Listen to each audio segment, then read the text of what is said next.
And we are live right now. I'm just gonna wait for the YouTube thing because it usually says something and then I have to silence it, and then so we don't get an echo in the middle. Just give that a second, and I'll mute that, and we're good to go. All right. Welcome everybody to another episode of Professional Novice with Ali Rizvi. My name is Ali Rizvi, and we're back now with part 2. With strategist Mookie Spitz. You guys really liked the last episode that we did, which was entitled "Will Trump Win?" or "Can Trump Win?" something like that. But now we're a few weeks later. The conventions, the Republican National Convention and the Democratic National Convention, are over. The protests and the violence in Kenosha and Portland are pretty much dominating the headlines. The pandemic, the COVID-19 pandemic, could be stabilizing or preparing for a second wave. We don't know yet. And we still have 2 months to go.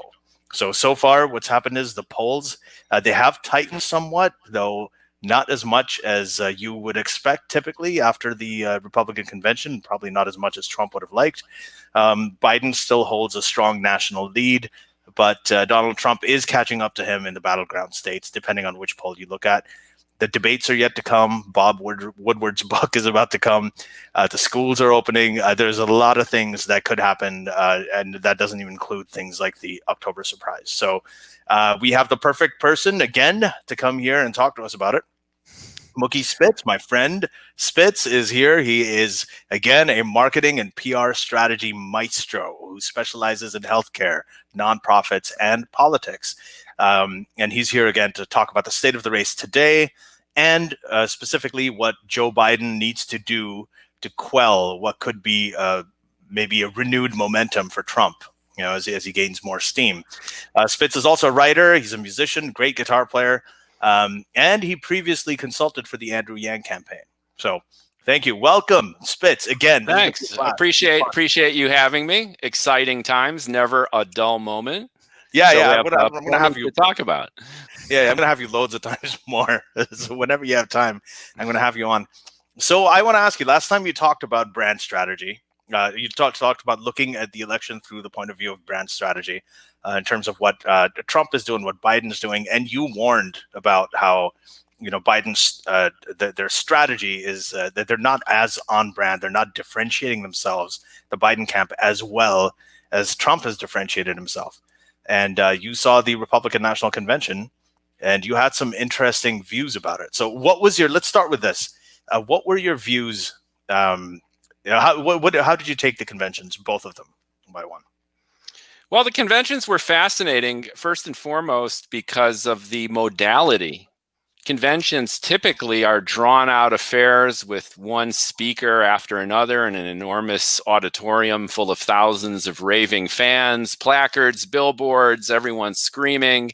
And usually they're quite boring and tedious and annoying and almost traditionally something that everyone needs to get through. They're a prerequisite for the entire election process.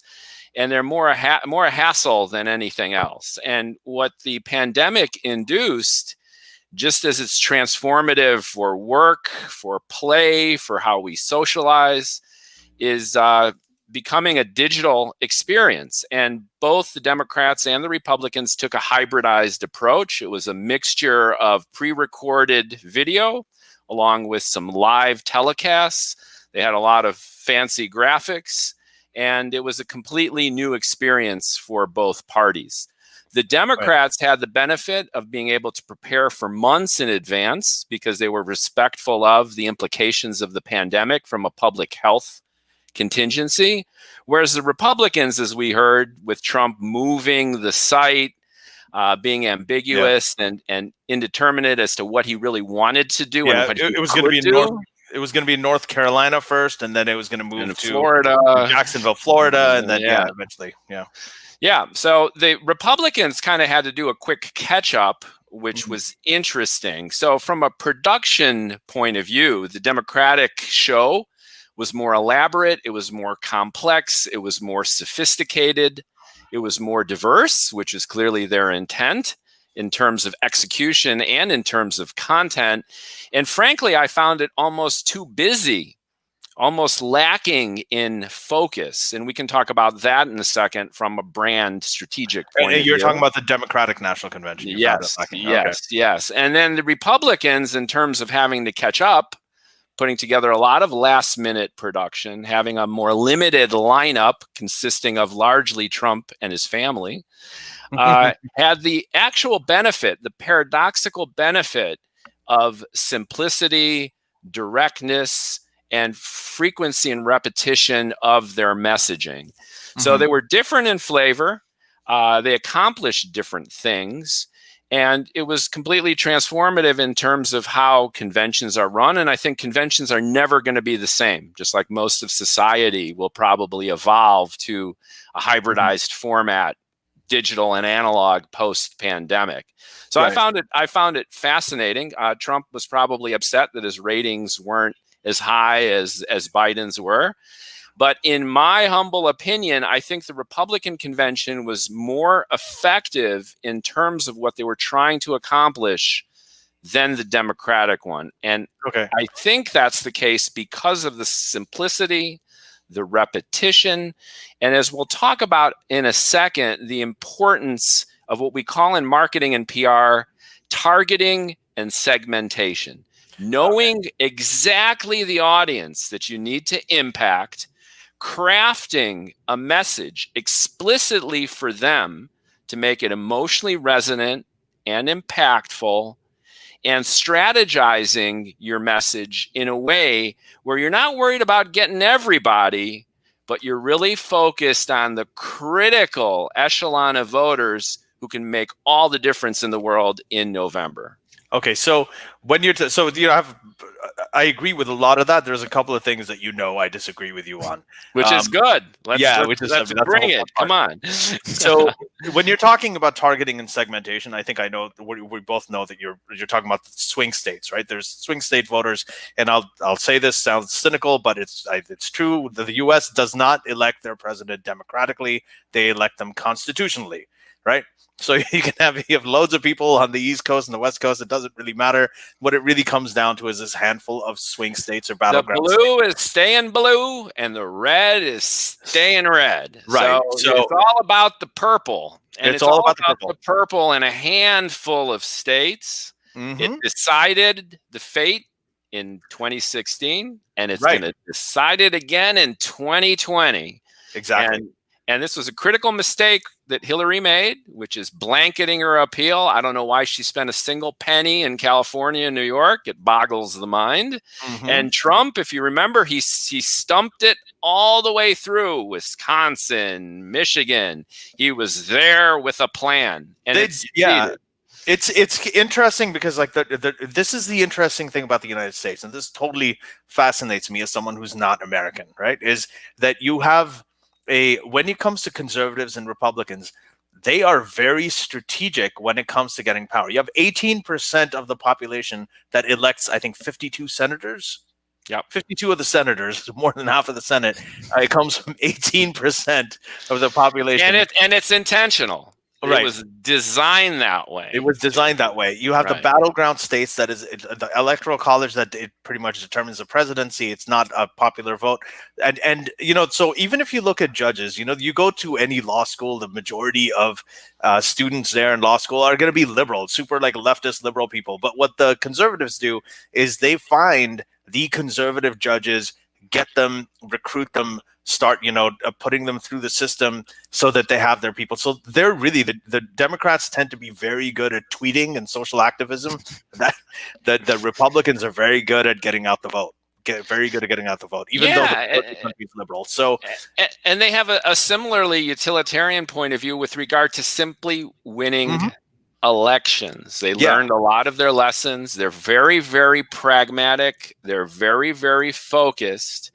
And from the Democratic side, we'd say hypocritical, right? In terms of Trump's brand and what he represents. And he's in league with the evangelicals, right? So go figure. Right. But that's not a contradiction, even to the evangelicals who think that he's the guy who's going to get a Gorsuch on the bench, a Kavanaugh on the bench. He's going to populate the judiciary from the appellate court on down in a way that represents our values. Yeah. So what? So what if he screwed a Playboy bunny? That's the thing. They are getting the last laugh. The evangelicals, everybody poke fun at them. This guy says 2 Corinthians. He can't name any verses from the Bible. Like, they don't care. This guy.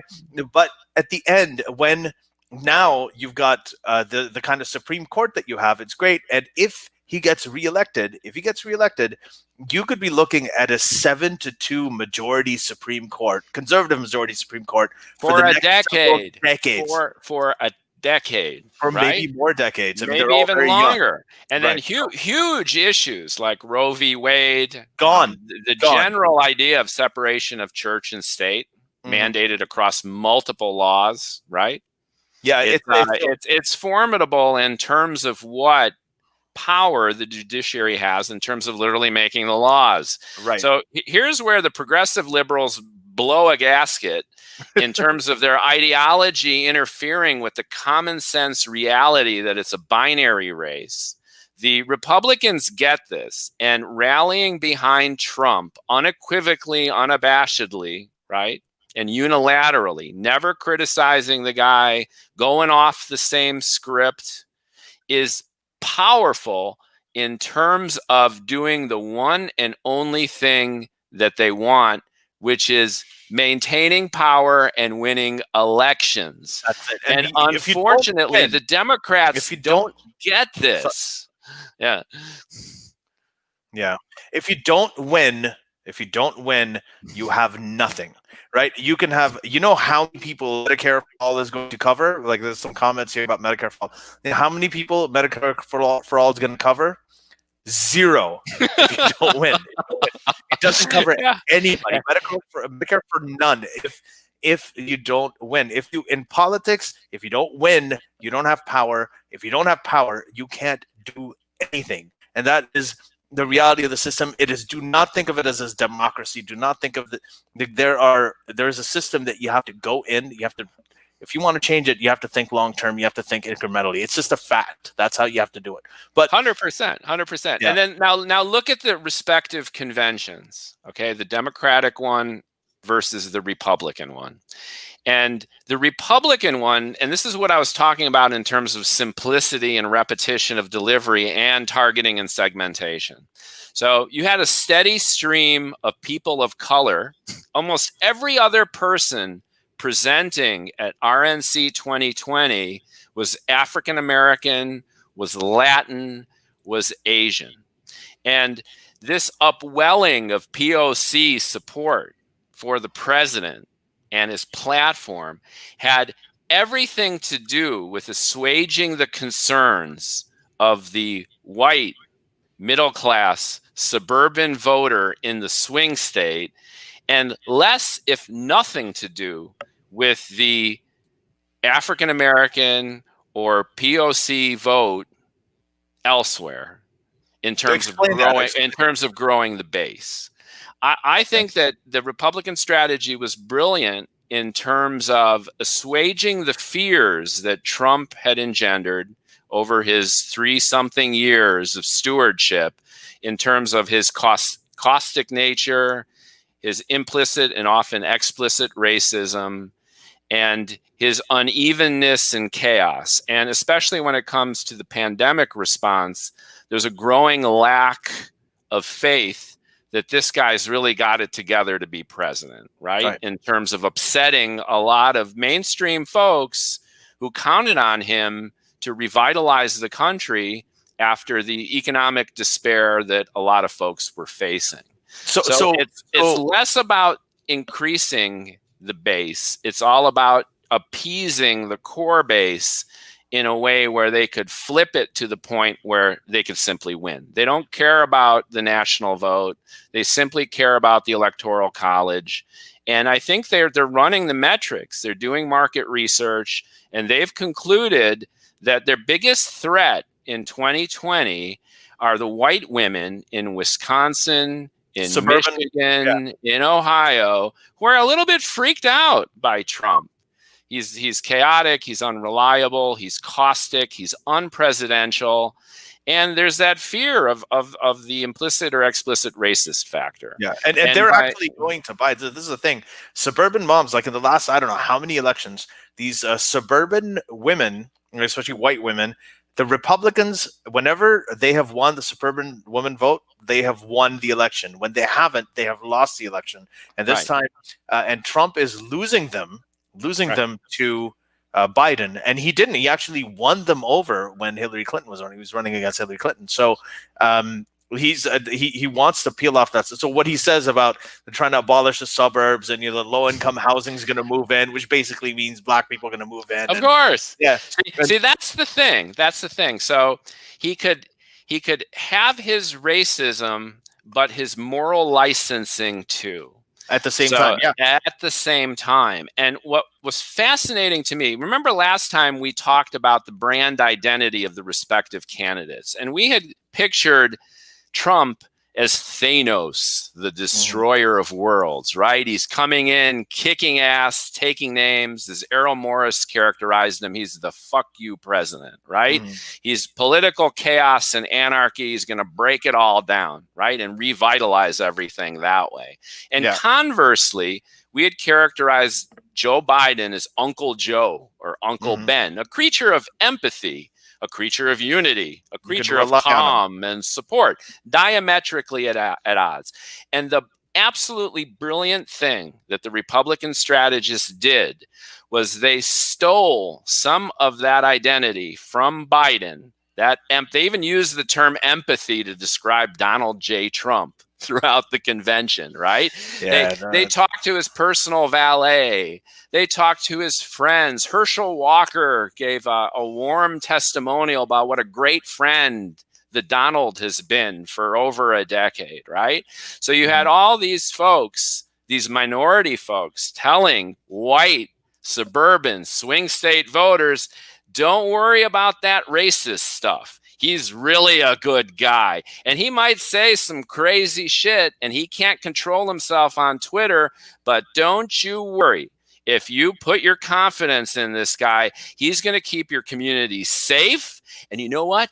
He's going to keep it white too. But it's not because he's racist and it's not because you're racist. It's just because, it's about keeping America great again.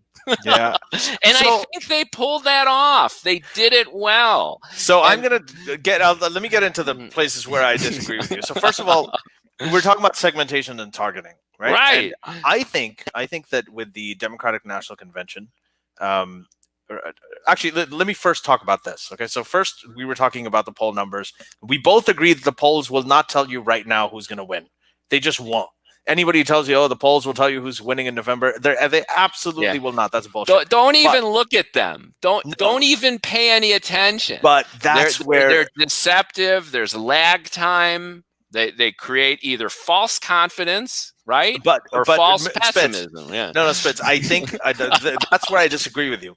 So I don't think the polls will tell you who's going to win. We agree on that. But I don't agree with the not looking at them. So if you are talking about strategy, right, you have to know first of all, the polls, the thermometer, the temperature check that you have out there is going to help determine your strategy. And your strategy has to be tracked. You have to track whether a strategy is working, right? Sure. So as a tracking tool, as a barometer to check what is happening and whether the polls are, for example, if you have, we talked about all the different people of color that you had at the RNC. The internal tsunami of POC at the RNC. So we had all this stuff about how all of this wokeness and everything like that, diversity and inclusion. This is people's antipathy towards this stuff is going to help Trump. But what it turns out that the internal polling for both the Republican and the Democratic parties is showing that people do like the diversity, inclusion, and the different colors and everything. So the RNC and the DNC both had a lot of identity politics. Identity politics was prominent in both conventions, right? So do you agree with that? They were from the exact opposite point of view. That's sure. Strategically, they were employed for different reasons, right? 100%, 180 degrees apart. Sure. But the Democrats were like, join us. It's unity. We're one country. We're one people. All join together for everyone's benefit. Equal playing field. Let's play ball. The Republicans weren't like that. They're equally elitist, right? I know. But the reason that they were doing it, they were going by what their internal polling was telling them was important. So those things, they drive it. So as a tracker, if you want to see, for instance, if you want to know who's going to win, polling is useless. If you want to, especially national polling, because it doesn't even matter. What matters is the electoral college and the battleground states. Right. But if you want to know how much, like historically, when you look at it, the incumbent has their convention later, right? So the Democrats would have it later if there's a Democrat president. Republicans this time had it second because it was a Republican president. And typically you get a bounce, right? Right now, there are only a few polls that have come out, but they haven't shown the kind of bounce. They haven't, the way that they're tracking. It seems like some of the identity aspects of it worked, okay? But right now, they're actually amazing, and this surprised me because I wrote about this earlier today, that I thought that, okay, the crime and violence, if the headlines are about the crime and violence, Trump wins. If the headlines are about, the pandemic, racial justice, or maybe even the economy and the lost jobs, then Biden wins. Okay, so that's kind of the way that I was thinking about it. But it seems like the electorate is separating the violence from how they feel about Trump. At least, I mean, it's really early to say. We're going to probably know better in a couple of weeks. Where are you getting this? What I don't. I mean, all the polls that have come out so far, all the battleground polls that have come out. What do you mean they're separating the violence from Trump? Or I don't understand the characterization. What it is that the violence and stuff that he's talking about, like, the last day of the convention was all about there's this violence in Kenosha, there's this violence in Portland, all the shooting and everything. Yeah. So there was this idea that would cause these things would cause a big shift towards Trump. But everybody, like, the whole undecided thing that everybody guns for at the end, the undecided thing is just a sliver right now. So the math right now is, and I got to ask, screw the math, buddy. Set that shit on fire. That's my point. No, that's what you think. That's what you think. That's why you got me here. I'm saying, I know. Forget about that stuff. I mean, let's talk about the violence for a second. No. Wait. I want to ask you about this. Is a question to you. Okay. I'm all ears. Yeah.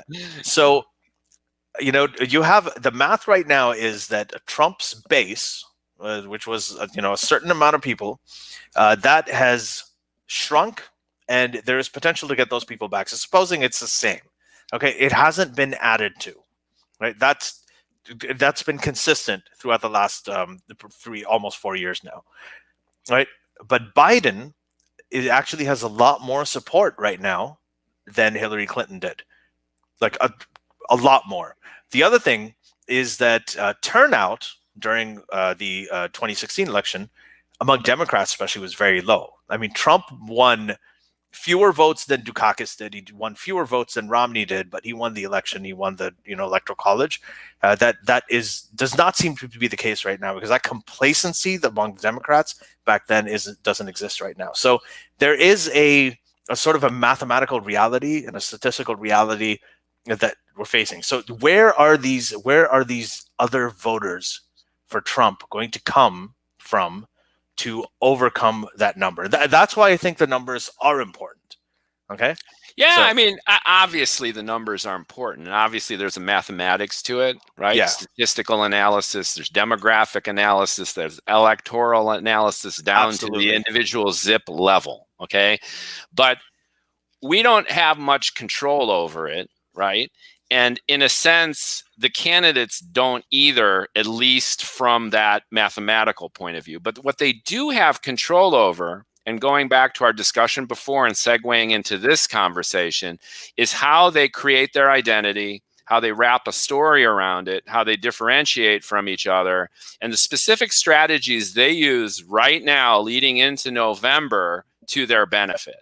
So this is what I mean, like setting the polls aside, setting these analyses aside. They're just kind of what is or what might be.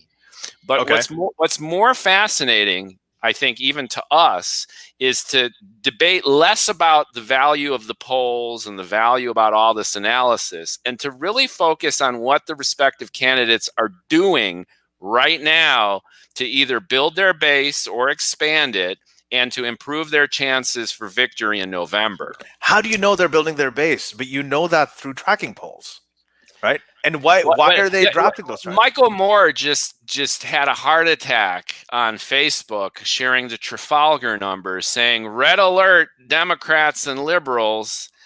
You're not looking at the numbers that I'm seeing, and I'm shitting my pants right now. Okay, I know, but so Trafalgar, Rasmussen and Emerson, I know those. Rasmussen, the Morning Consult.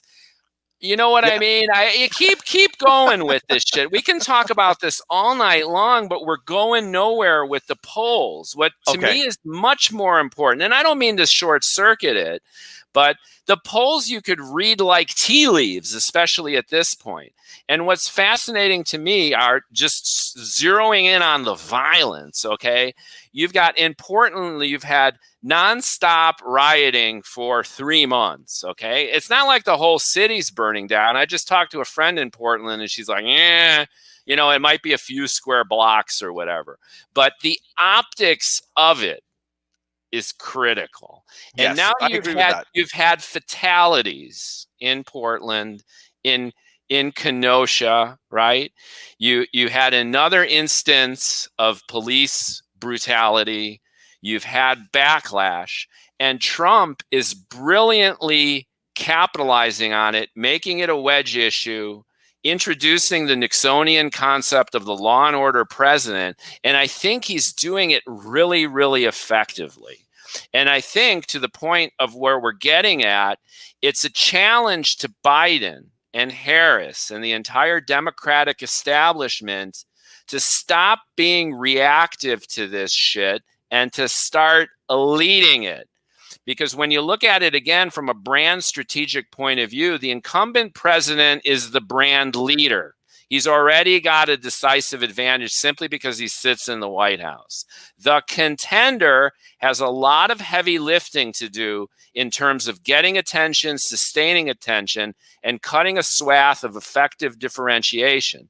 And when you're dealing with this conflict between Thanos, the world destroyer, and Uncle Joe, the empathetic one, okay, and you've got cities that are burning down, and you've got people who are being killed, and you've got that suburban bedroom white chick in the swing state flipping out, okay, that's what the Democrats need to focus on.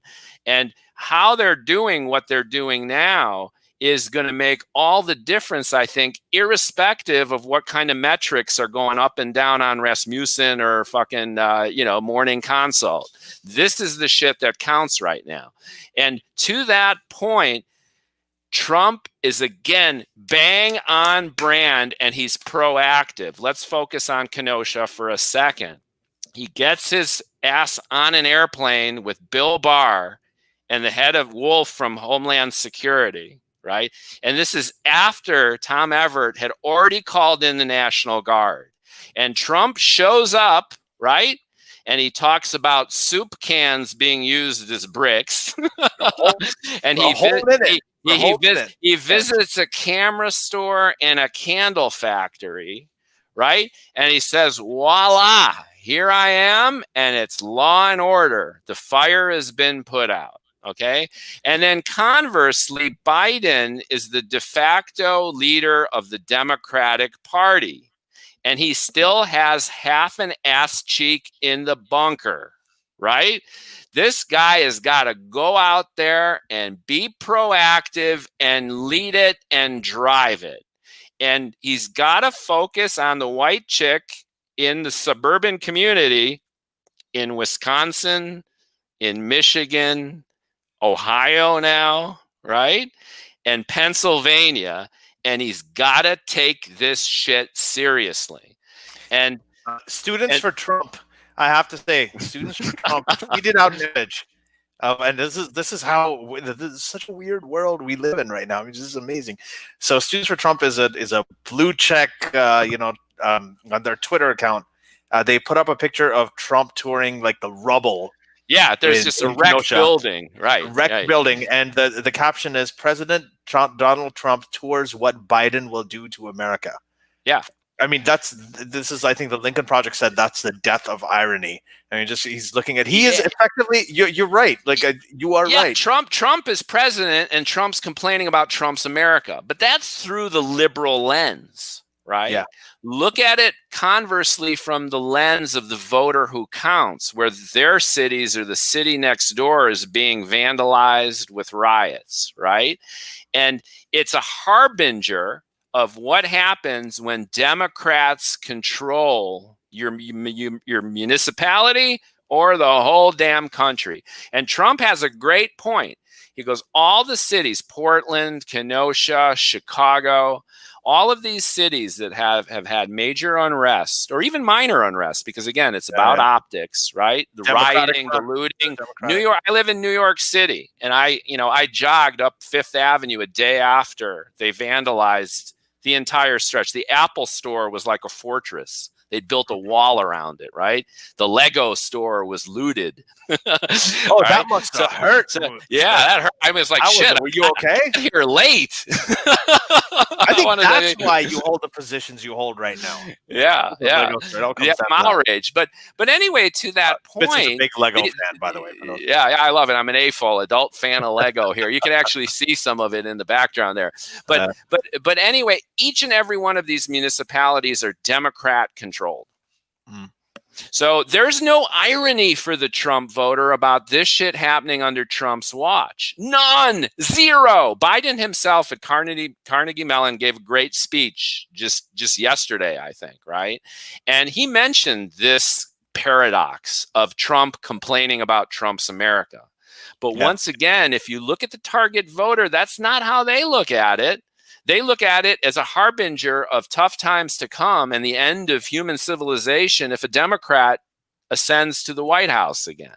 And that has to be addressed. It can't be ignored. How? So Biden needs to pick up the phone and, if possible, get his ass on airplanes. And he needs to go talk to the mayor of Portland.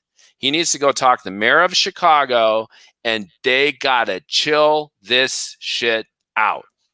Mm-hmm. He needs to show the electorate of the United States of America that he's the default president of the United States. He needs to act like he's president now. Trump did that when he ran. Remember the Muslim ban? He had this edict.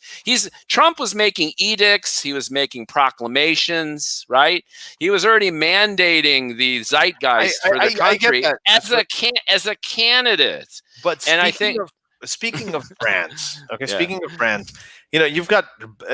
Do you think? This is what I think, and I'm very skeptical about this. I know Biden, condemned the violence yesterday. He can go to Kenosha, he can do a big speech and bring everybody together. He'll do all that, but there is no way when it comes to violent protests, right? Nobody's ever going to see Biden as tough on crime the way that they're going to see Trump. No matter what he does, if crime and violence stays in the headlines, I don't think that Biden can do anything to make himself seem like, to convince these people that, hey, listen, that Trump is going to be weaker on this. I'm going to be stronger on this. Now, there's one way I think he can do it. Okay, there's one. And here's the thing. Everything I've seen so far, okay, this is not a tangent. It sounds like it. Everything I've seen so far, you saw the videos of the video of those guys and the protesters harassing that woman at the restaurant. Yeah, that went super viral. A bunch of woke assholes not letting a woman eat dinner. Okay, here's the thing. They're all white guys. Okay, the shooter in Kenosha, white. His two victims, white. Okay, the shooter in Portland, white. His victim, also white. This new video that's come out of these guys, like this mob running after this little girl and her dad. That's going viral. All of them white. There's a different, and this is kind of, I wrote about this today. This is consistent with something I'm hearing from a lot of Black Lives Matter people, is that we're not doing this stuff. This, we've got these sort of saviors, these like hyper leftist, Antifa saviors who are coming up. They think they're doing our job for us, but they're just damaging our cause because they don't know. They don't realize what's at stake because maybe it's privilege, maybe whatever it is. is there any way, if there was a way that Biden could address that? He didn't mention Antifa once in his speech when he denounced the violence. He didn't. And if he came out and if he said that, and this would be politically risky because all the Bernie bros are already pissed off, and so this could be politically risky. But if he did that, then I would think I'd be like, maybe the people might say, okay, well, Biden's not being hypocritical. Trump is not calling out Rittenhouse, but Biden is calling out Antifa by name. If something like that happened, I could see that would make sense. But right now, the way it stands is the black leaders of this, from whether it's Obama, whether it's Keisha Bottoms, the mayor of Atlanta, who gave like the most rousing speech against the violence and the looting, right? Biden has spoken out too. Biden has spoken out. Been talking about this. Kamala Harris has spoken out. Kamala, they've all been talking. A lot of talking. But Spitz, zero action. No, Spitz, I'm trying to make a different point. I'm saying Jacob Blake's family, George Floyd's family, they've come out, they've denounced the violence. The videos where you see the violence right now, it's all white people. There's no black people in these videos. So I think that if you came out and you said, okay, this is Antifa, we have to make Noam Chomsky called Antifa a gift to the right, which they are. They're essentially aiding a Trump win. So if he made a distinction like that, I could see what you're saying. But until then, I think that if the violence and the crime are in the headlines, if the topic changes, which is it has this is the Trump campaign wanted this. This is what they did on the last day of their convention. They wanted to change it from the pandemic and the racial justice thing to the violence and the looting. And with a little help from Antifa, they were able to do it. But again, it's not just Antifa. And I want to make a note. I want to make a note on the BLM cause, which is if we deconstruct it, there's a lot to be said for the effectiveness of what we'd consider a Malcolm X burn baby burn approach. Mm-hmm. As we talked about last time, what brings about change is freaking people out and getting them woken up, right, in a realistic kind of way. And, I'll just come out and say it too. Sometimes the only thing that can really work is violence, all right? The problem with it right now is as the election gets closer, it's been turned into a binary wedge issue. You're forced into one of two camps. Either you're in support of anarchy or you're in support of the cops. Mm-hmm. And all the BLM work that's gone into it, and even the justification for the violence, which is, I think there might even be a place for that because it did engender this kind of transformative reckoning and change. It's just the timing is not quite right. Okay. Mm-hmm. The left needs to chill out.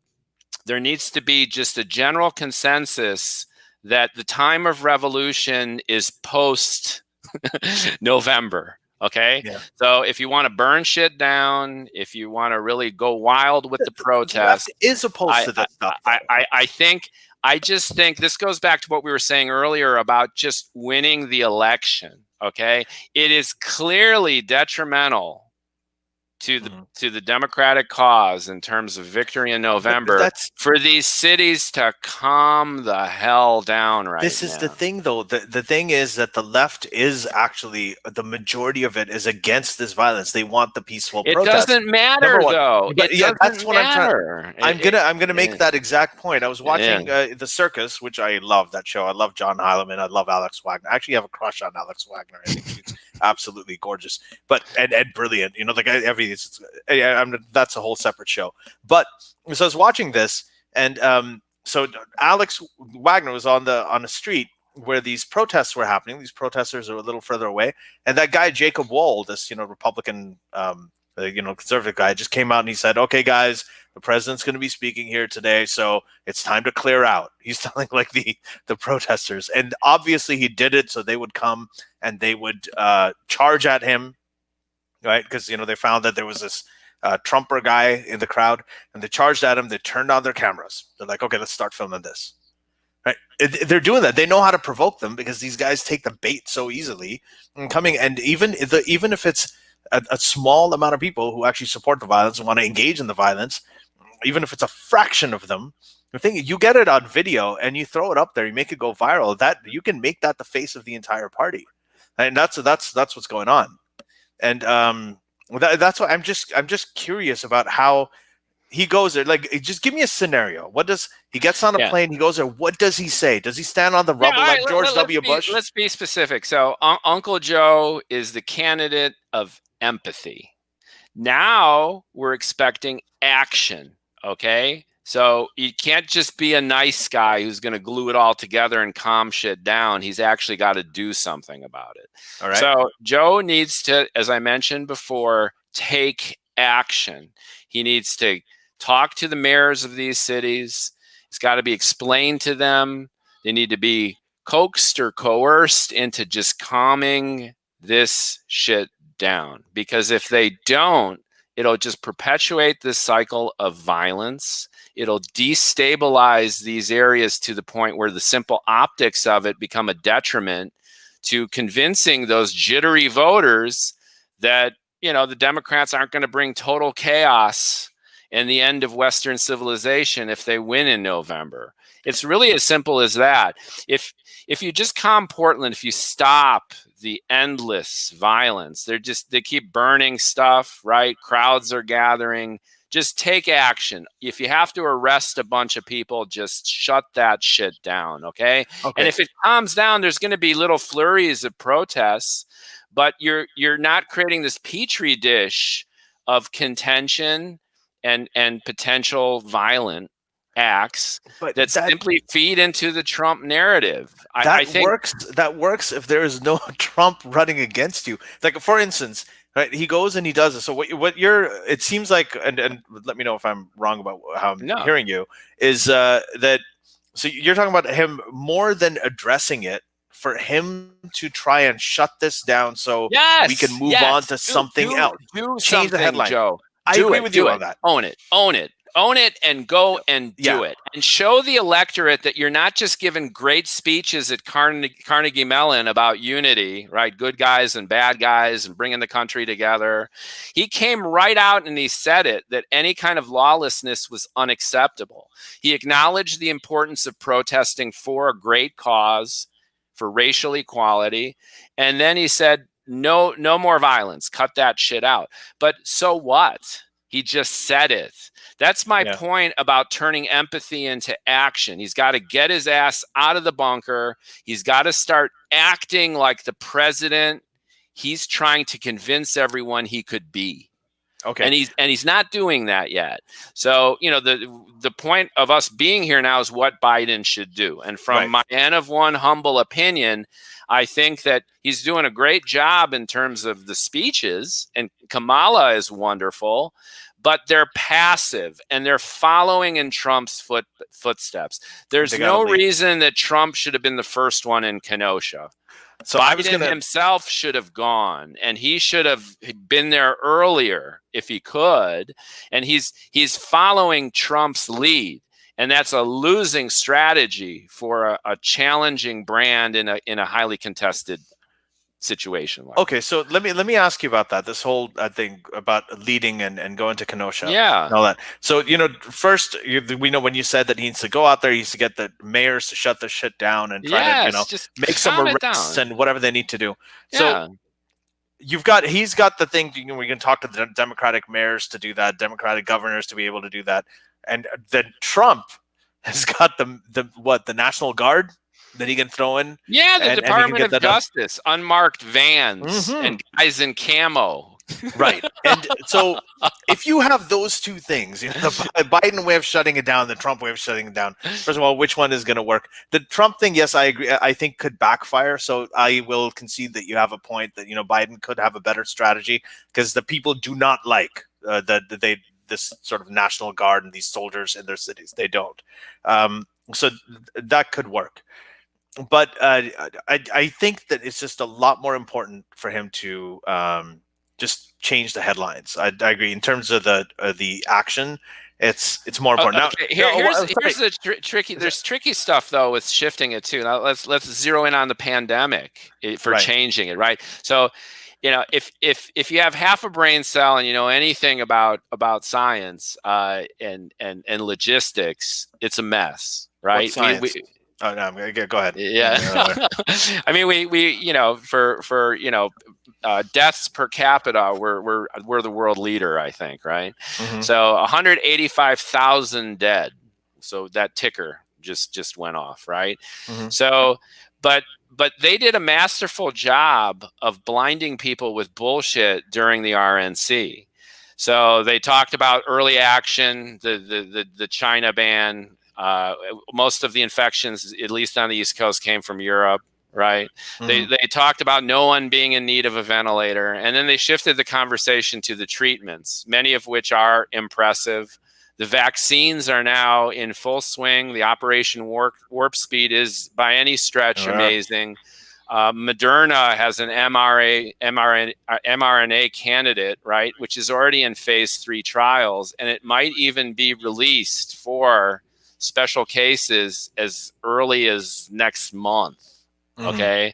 So that whole narrative about pandemic, economic collapse is complex. And It is. And that has a counterpoint too. So this is what I mean by you got to hit these issues head on, and you can't pick and choose where you want to play because there's so many things going wrong right now. And Biden needs to show leadership in all of these areas. He needs to be practical. He needs to be operational. He needs to get his ass out of the bunker, and he needs to show the electorate what it would be like with him being president. And it's not just speeches. Yeah, so that's the what. He needs to show, and we are 100% aligned on that. Okay. So I want to ask you about the how. Okay, so the way that this happened was that the Biden was going to visit Kenosha on Monday, right? This week on Monday, like the after the weekend, and then Trump decided that he's going to visit. He announced that he's going to visit on Tuesday. So Biden then decided not to visit on Monday. And he decided to go to Pennsylvania and do his big, anti-violence speech from Pittsburgh. So the strategy behind that, I mean, that's something, huh? Well, that's what I'm talking about. So I know that you can laugh. You're like, why would he do that? And so I looked into this. I had a hunch that he probably thought that when Trump goes there could be, because Trump is unpredictable. He does a lot of stupid shit, and sometimes he does dumb things. So it could let's see what happens. If something backfires on him, then we can actually benefit from that later too. He's got to lead it. Right? That's the question. Can you lead something if you do it afterwards? So if you get the last word, on something, and this is the way. Look, election cycles. They said the last thing that happens is eventually the thing that matters the most. Like the first Mitt Romney-Obama debate, Obama, I don't know what he was doing. He was asleep the whole time. And Andrew Sullivan just had a shit fit, and he just came out and he's like, this is it. It's all gone. Obama's going to lose. Romney's going to win. It's over. But it didn't happen. There were 2 more debates after that. There was one VP debate, and eventually Obama won pretty handily. So the same thing happened in 2016, right? You have all these polls showing that Hillary's going to win it. She's going to win it. In October, the October surprise comes out, that grab him by the pussy tape comes out, and Access Hollywood.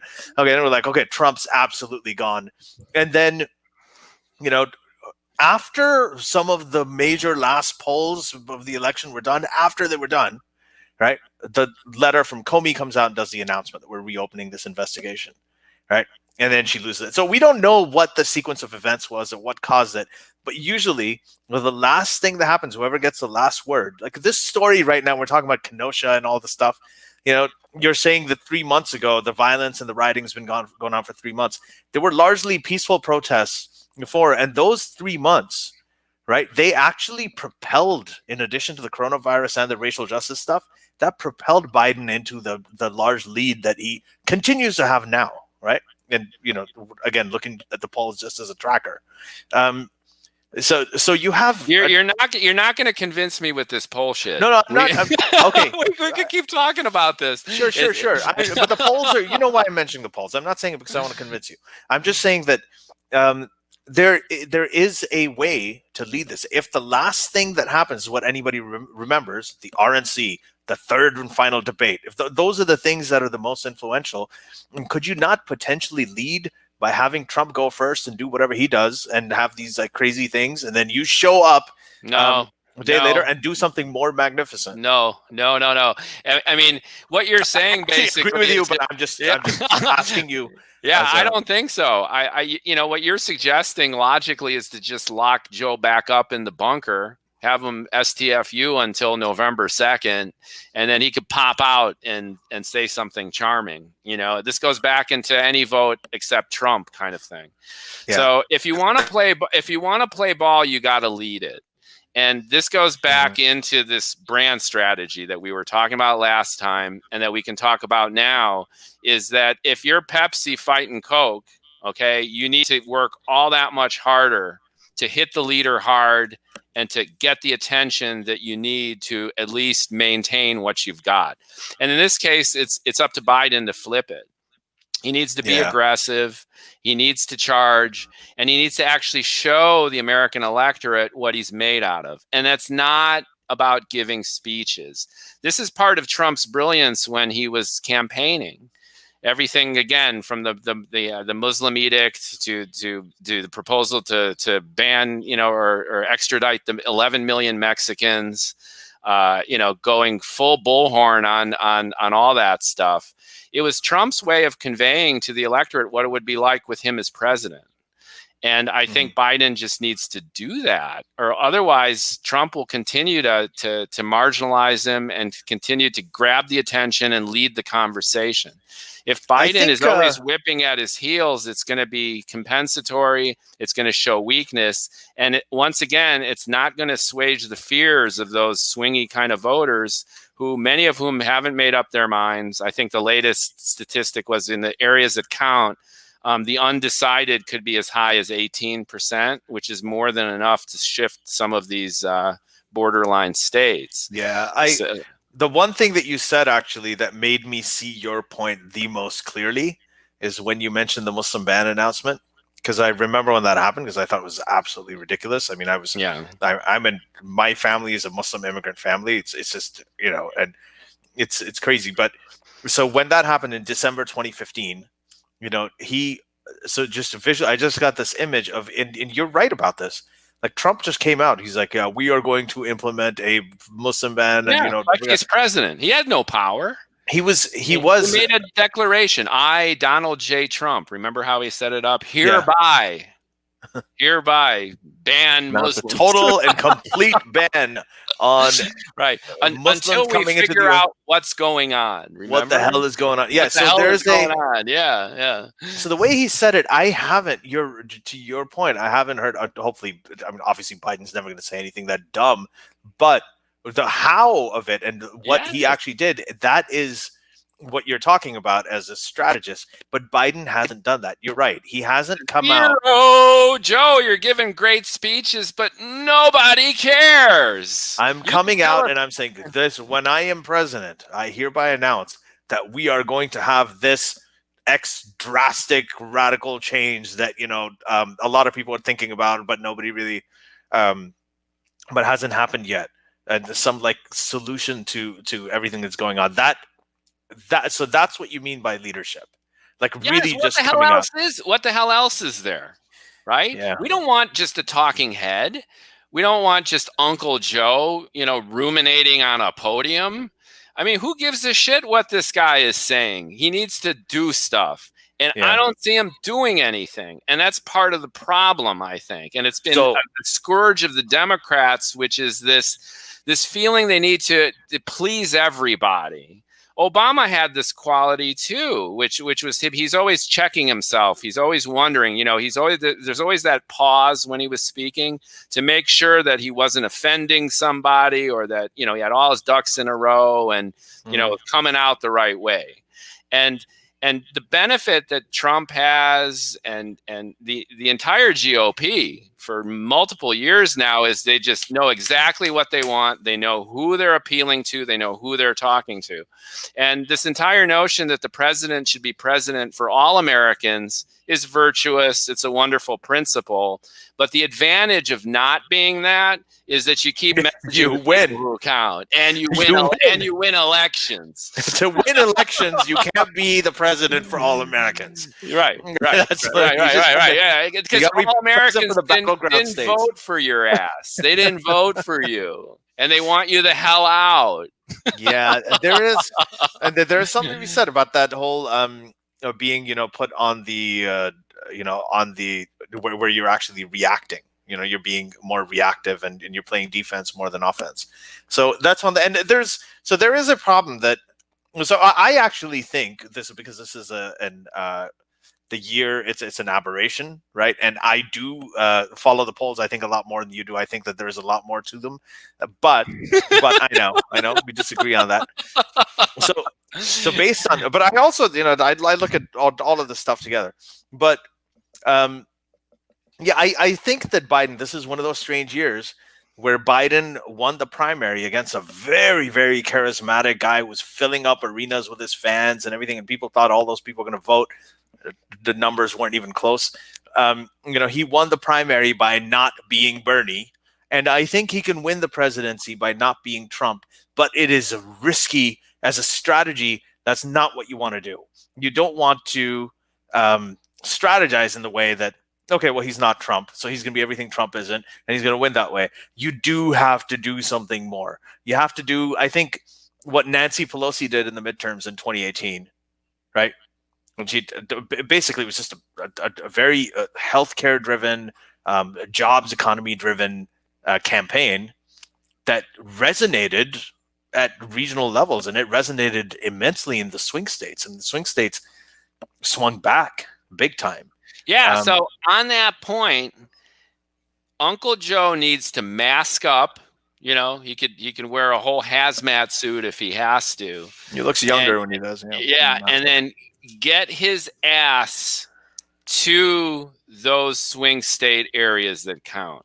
Mm-hmm. Trump, why the hell is Trump visiting a camera shop and a candle factory today? I know. I get it. I get that. And so Uncle Joe, start hitting the road, bro. Start talking to people where it counts. You can't do a whole rally, but you can mask up and start talking to people and start sharing your vision for transformative improvement of everyday life in the areas that count. Okay, so the other thing that you're saying that actually made me see your point very clearly is when you specifically said that if you want, being president for everybody does not win you elections. So I do now understand, I do see how, I think that the DNC convention was fantastic. I think it was on brand. I actually thought that both of them were equally good, right? Yeah. In terms of what they want to do. I can't stand with the messaging in the Republic, but whatever. I think that it was effective. It doesn't matter what we think and feel. Yeah, we're not talking about how we feel. Is it working? Yeah, that's our only metric. We're both liberal left people. Yeah, we're both libtards.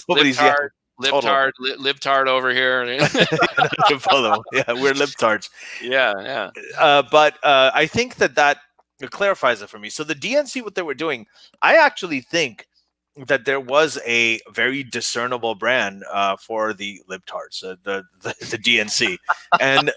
That was, and it was it was basically hope versus fear, right? So there was a lot of hope. Look at the country, the roll call they did with all of the different states and everybody. Endless testimonials. My eyes were glazing over. And mine weren't. I liked it. I'm not even American. I liked it, and that stuff. It not only, it got great ratings, but everyone really liked it. It was on brand. The empathy. So, and I think the theme. Empathy, the thing that they tied with empathy was loss. Okay. Loss was, people, when you're with COVID, you have lost your job, you have lost lives, your family members, friends and stuff who've died. You've lost childcare for your kids, you've lost a lot of your freedom. There's many things that you have lost. And this guy comes up And he says, he talks about his life. He's like, I know about loss, and the way to deal with loss is to have a sense of purpose. And I'm going to involve you guys. I can't do this alone. You guys come together with me, and we're going to do it. Nice. The inspiration. That was Wait, nice. hold on. Yeah. Yeah, it's very nice. And I think that was a very nice contrast in terms of when you're talking about differentiation, brand differentiation. Yeah. When you're talking about being on brand, I think it was great. Where I think you're right, where they lost, is the targeting and the segmentation. So that is being president for all of America. So that Right. you're saying Jim Waxer is saying it was decency and empathy and back to normal times. Yes, I agree. So that appeals to pretty much everybody, because even the people who vote for Trump don't really like some of the things that he does, a lot of things he does. And so that decency and empathy thing was very strong. That theme of loss was very strong. Overcoming obstacles and coming out strong in the end was very strong. But the targeting and the segmentation for swing state voters, right? That was it was there, but it wasn't. It was diffuse. It wasn't right. It Was diffuse. spread out, It was diffuse, yeah. and you want to win the Senate back too. Okay, so it's not just the presidential election, right? So you need to do a lot of that, and there's a big halo effect. But if you're really focused on with determination getting back the White House, it really boils down to those white chicks in suburban Madison, Wisconsin. Yeah.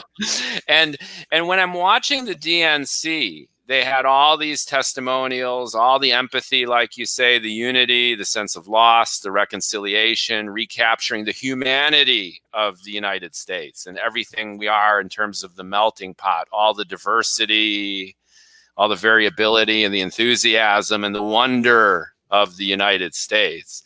In contrast to the Republicans, who are just hitting that target audience over and Republican over and convention. over. There was a lot of diversity in the Republican convention, though. I gotta say, for the reason that I described earlier, which is it wasn't meant to broaden their base. It's not going to. It's not going to. They know that. They know that. And what's interesting is all that empathy and that feel good stuff. They stole some of that and they sprinkled it on the Thanos world destroying Trump brand. For the reasons we outlined earlier. Yeah, they did a good job of it. Calm them down. They did a good job. So, no, but I mean, weighing the two, I think, again, the DNC did an amazing job. It was a first-time event with this hybridized format. From a technical and a production point of view, it was amazing. It was engaging. It was fun. And I think it did the trick. But the challenge, though, is again, the Republican advantage, at least in my opinion, of that laser focus and the repetition. So you could have your Trump and your feel good too. And with the Republicans, it was like, okay, we get rid of the Trump guy and then we can bring back this sense of unity. But it didn't hit me over the head. Look, I don't think the tough on crime thing is going to be very, very convincing on the Biden side. I don't think the empathy thing, even though I agree with you, they did a really good job of it. I was amazed when I heard those testimonials. The Cuban, was it? No, it wasn't the Cuban guy. It was a Cuban guy, the dude who showed up, grew up in communist Cuba, and then he talked about how he was so thankful to President Trump for he gave up communist authoritarianism for right-wing fascism. Right. Yeah, but it was very convincing. It was very moving. All that, I get all that. I just don't think the empathy thing for Trump. I know they tried to do it, and I know they did it was a very good effort. I just don't think that it's the kind of thing that is going to be enduring. I don't think that Biden coming out and saying I'm going to be really tough on crime and we're not going to have I'm going to crack down on the violence and the protests. I don't think that that's going to be very convincing and enduring. I think the Biden empathy thing is a place where he does best, and I think Trump and his we're going to crack down on the violence and make you safer thing and the fear and all that. Let's do a hypothetical, Ali. All right, because Jacob Blake, right, who was shot 7 times in the back in Kenosha. That happened after George Floyd. The cop just choked. It's like a golf game. Yeah, Where yeah. But the point I'm making though is that the cop I'm quoting Trump, by the way. That's not. Yeah, I know. The cop who shot Jacob 7 times in the back, presumably because he was going for a weapon, right? I mean, that was the mentality. He knew about George Floyd, and he knew about this construct of everything that this could imply. But he was in the moment. Bam, bam, bam. Now, the reason I'm saying this is the system hasn't changed. The infrastructure, the way police are trained, that's not going to flip even with anyone's best effort between now and November. You're going to have more incidents like this. Mm-hmm. So this is what I mean by being ahead of it. So when the next instance of police brutality flares and another city goes up in smoke, then what? So that's what I mean. Who is Uncle Joe, and how's he fixing stuff, and what is he doing? It's not going to go away. I understand you're needing to cherry pick what the respective candidates are good at and what they represent. So Trump's the strong guy, and he's going to keep hitting that, and Biden's the empathetic one, so he's going to be the nice guy. But the reality is that all of these systemic issues and challenges that the country's facing right now, racial injustice, the continued rioting, the destabilization engendered by both the pandemic and the economic collapse. It's part of a whole reaction formation that the president of the United States needs to address. Trump's president now, and through the lens of his followers, he's doing a damn good job of addressing them. Right. He's visiting the candy store. He's bringing out the National Guard. He's sicking the DOJ and, unmarked vans. he's bringing the hammer down, right? So Biden needs to get ahead of this the violent protest narrative before the next incident like this happens, which is a matter of when and not if, because nothing's going to change between now and November. Yeah. I agree with that. The way that he does that is that, so they've got a tough job because, the Republicans are going out there, they're going to take whatever video they can make it, try to make it the face of the violent protest, the face of the Democratic Party. They're going to do that. So he's got this tough job where he has to stand up for racial justice, stand up for Black Lives Matter. That's the tricky part. Because he doesn't want to undercut his own constituency. Right. So, I can think of some ways of doing that. I can think of enlisting Black Lives Matter activists, leaders in the Black Lives Matter movement, having a whole conference with them and having them stand there and talk about how violent protest is hurting their cause. And guys, please, all you people, all you activists out there, 100%. Be our ally. Don't be our savior. Right? Be our ally, don't be our savior. Don't do this. We don't need this. We need to stay focused on because we want racial justice. If we lose this election, everything's shot to shit. So stop burning businesses down. We don't want to do it. And so I mean that's one way to do it. There's some other ways, but what do you think? What does he need to do to strike that balance? Well, again, that's the tough part, and that's why Trump's wedge strategy is so brilliant. Which is, by definition, you force a binary decision between extremes, and as we mentioned, you're either in support of anarchy or cops, and that's Trump's message. So far, Biden's done a great job, at least in terms of his speeches, to show that it's not a zero-sum game. It's not mutually exclusive. We could have racial justice and police reform all together. And in a sense, the two are interwoven. And he's done, I think, a pretty good job of. Yeah, he's got to show it as it's got to be a united message. He's expressing it very, very well. But it's just yak. And, this reality TV of politics largely brought with the Donald's savoir-faire is just the way it is right now. And it's a show, not tell kind of environment. So Biden and Kamala need to start getting out there and interacting with the people and putting themselves front and center into the news. And it's risky at times and it's going to backfire. And Joe is Mr. Gaff. But it's a risk that he needs to take because he needs to be top of mind. It's about mind share for the consumer/voter.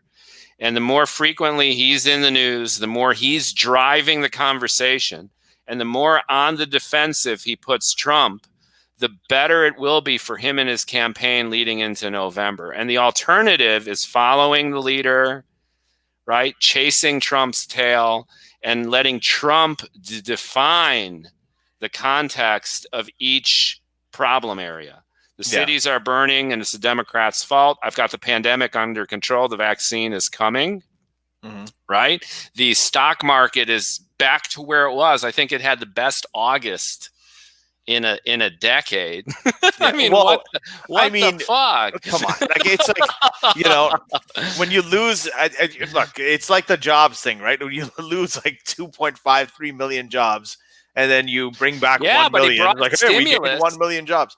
But $4 trillion in stimulus. And, you know, they didn't mention that 3/4 of it went to the airlines and hedge funds.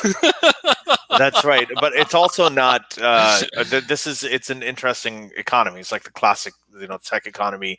I'm not an economist, so I don't know that much about it. But, you know, the wages increases, like employment, all of these things are not really commensurate with what's happening with the stock market. I mean, they're sort of two different animals right now. And that's another opportunity actually for the Democrats.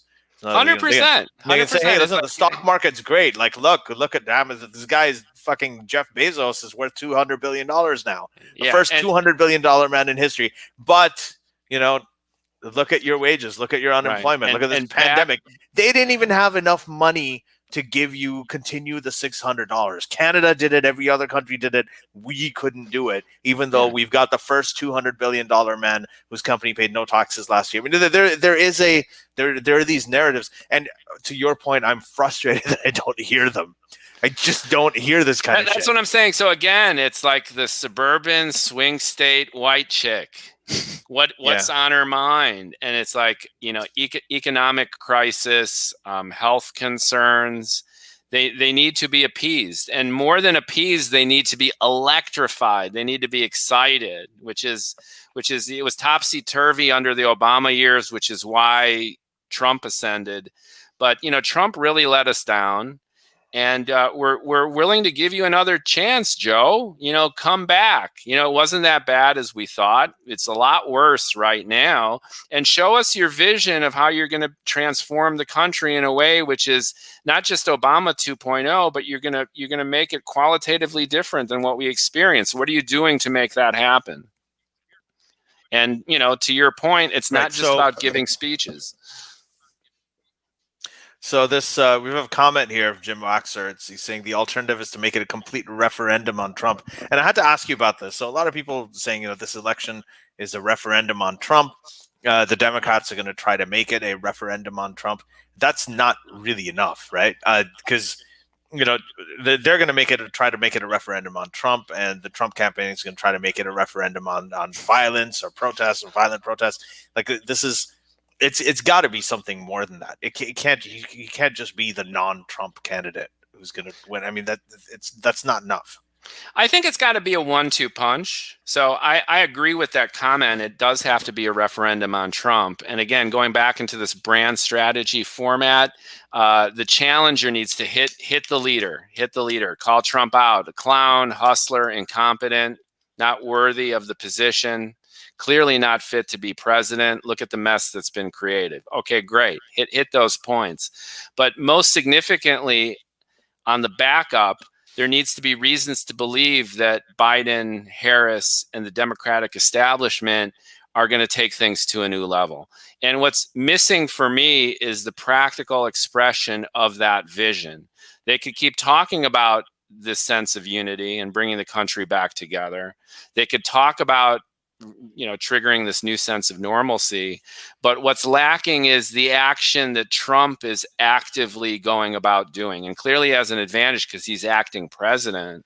But, likening to the analogy before, that didn't stop Trump as candidate from making edicts about Muslims or, banning and evicting, millions of Mexicans, proposing the wall, and having a real story. So what is the story? Trump's story was very, very clearly defined. It had bad guys and good guys. The bad guys were dark people, okay? The Muslim terrorists and the Mexican rapists and drug dealers, okay? And then the hero was Donald J. Trump. And he was a hero because he would build a wall to keep the Mexicans out. He would also kick the Mexicans out who were illegally here. So he'd maintain that. And in terms of Muslims, he'd ban them, right? And bomb them if he had to. And he's kept the promises. He's kept the promises. He's building the wall, granted with, reallocated funds. He bombed Soleimani. He killed the terrorists. He killed al-Baghdadi. He neutralized ISIS. He's not gotten us into any additional wars. He's pulled us out of bad trade agreements, right? He's tariffing China, even though most economists think that that's backfiring, but some people agree. The disenfranchised farmers are getting billions of dollars in subsidies, largely even through the tariffs, right? So the theme of the Republican convention was promises made and promises kept. And since his original story was so clearly defined with good guys and bad guys, between explicit things that were challenges to the country and his equally explicit solutions, even though they were as problematic and as unprecedented as they were, he nonetheless stuck to that script in a way that it's clearly defined. What's lacking on the Democratic side is there's a lot of ambiguity. Like, how do you quantify equality? How do you quantify unity? How do you quantify getting the country back to where it was? And they don't have this clearly defined bad guy, good guy story arc. And simply making Trump the bad guy is only part of the equation. They need to pay it off with the vision of their effective solution. And again, they're doing a lot of talking about it, but they need to put that into translate into action. Okay, so let's talk about. So that's it. That's the overall, like, the strategy and the brand they can have, and that's the competitive differentiation. As you talk about. Now let's talk a little bit about the targeting and the segmentation. So you saw how the RNC did it, right? So it seems like, from what I'm getting from what you're saying, is that the Republicans want to make this a maximize the turnout election rather than expand the base. So they want more. It's a Karl Rove strategy for sure. Which is if you can get Granny in the wheelchair if she hasn't died from COVID, rolling out. You want hypertrophy and not hyperplasia, right? Yeah.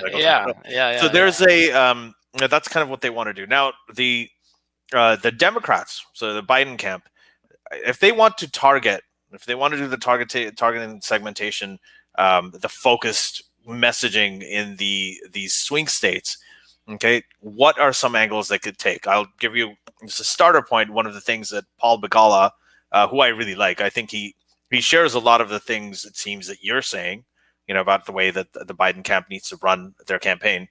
He says that there is clear evidence that Trump actually wants to cut. He is going to, his plan, he was going to cut Social Security, Medicare, some of these entitlements.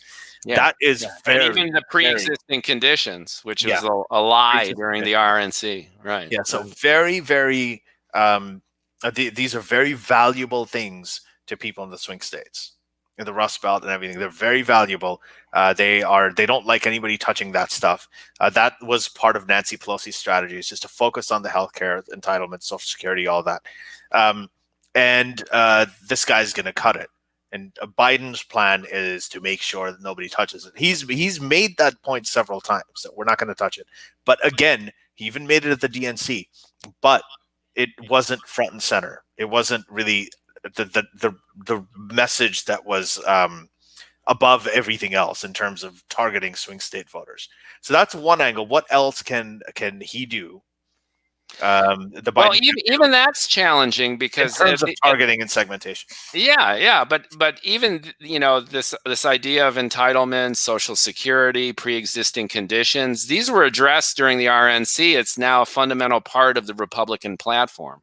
So point by point, whether it's true or not, they anticipated that, and then they wedged themselves into that again to appease this segment. So I guess that they can make similar promises that the Democrats can actually keep. Mm-hmm. But what about building businesses? What about infrastructure? Yeah. What about jobs? What about the economy? Mm-hmm. This is also problematic because the economy was fairly robust under Trump until the pandemic hit, right? Yeah. So what's the economy is people again, the dreaded polls where you consistently show that people think Trump is better on the economy. Right. For some of the reasons that you mentioned, all of the the people benefiting from the stuff that he's done. But it seems like that's the case. But what I'm saying is, what is the overarching, the I'm going to ban all Muslims until we can figure out what's going on. What is the equivalent coming out and making this huge measure that is going to resonate with your swing state voters who are ideologically aligned with you and who want to vote for you, but they need that extra push to come out and do it? What is the Muslim ban equivalent? I can't believe this is a crazy question. No, it's weird where we are, but yeah, it's a wonderful one. So what could be a mandate that analogous to the Muslim ban, Joe Biden as a candidate could posit as a revolutionary declaration of change, which would emotionally resonate with the group that counts? Yes. Original, exclusive, and just widely resonant and very,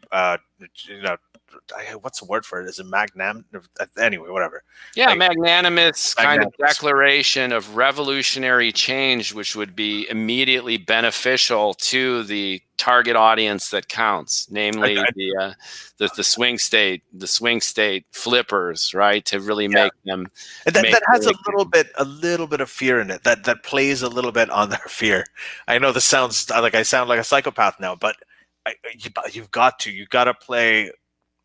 There has to be a fear. If Trump gets reelected, I know that there's a lot of fear this is going to have, everything they talked about is going to become a fascist state and racism and all of this stuff. But there has to be some sort of economic fear, some sort of personal thing that is going to affect me, the white person, in a state who's in the manufacturing industry, who has who's lost his job because of COVID, whose son has an opioid addiction, whatever, one of those people. What is it that's going to affect me personally? The Muslim ban is like, okay, these people are killing, ISIS is here and they're going to bomb everybody. That worked, because that was happening all the time, right? There were all these ISIS attacks in the US. Yeah. What is the thing that hits the individual? Do you know what I mean? Yeah, I know exactly what you mean, and it's a fascinating exercise in trying to trigger this group emotionally, right? Yeah.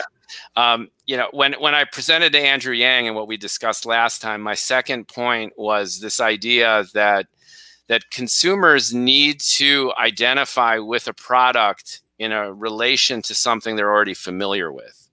So if you've got orange juice customers, okay, you can't hit them with a beer. It's got to be a new pulpy kind of orange juice, right? It's got to be in the same category. So what Biden has going for him is partly great, but there's also a ton of baggage, which is his complete tied at the hip association with Obama and the Obama years. And as we know, it's complex for these voters because they turn from Obama to Trump. But this might be a risky strategy, but it makes sense from a strategic point of view, if only because of Biden's inexorable identity in terms of Obama's former vice president. It would be hitching himself to the Obama bandwagon, but doing it in a way that accentuates the good stuff from those 8 years. And people have short memories, and people kind of go with what's immediately in front of them. And they're also selective in terms of what they choose to remember and what they choose to forget. Mm-hmm. So there are favorable aspects of Obama and Biden and what was left behind before the America Great Again stuff.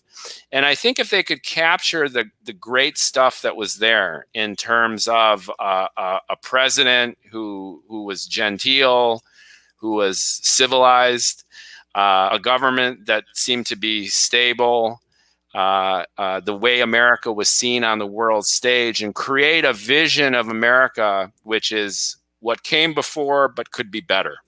And I know that that's a little bit ambiguous and not specific, like, banning Muslims or kicking out 11 million Mexicans. But I think that that's worthy of exploration. And I think Obama could actually help a little bit here, right? Which is, where is he? It runs the risk. Again, I think they're scared because of exactly what we're talking about, which is we don't want to freak people out. They flip to Trump for good reason. Yeah. But I think it could work just because there's so much humanity there. Obama's speech during DNC was just so moving. And it was amazing. So powerful. I got to say one thing about Obama, just to interrupt you really quick, is that he has, you want somebody to be persuasive at an intellectual level, and you want to be somebody who moves you at an emotional level. He does both. He's one of the very few people, along with Bill Clinton and Ronald Reagan, actually, who can, these are the people, they can do both. They can simultaneously, which is a really amazing thing. It was in full display then. But yeah, go ahead.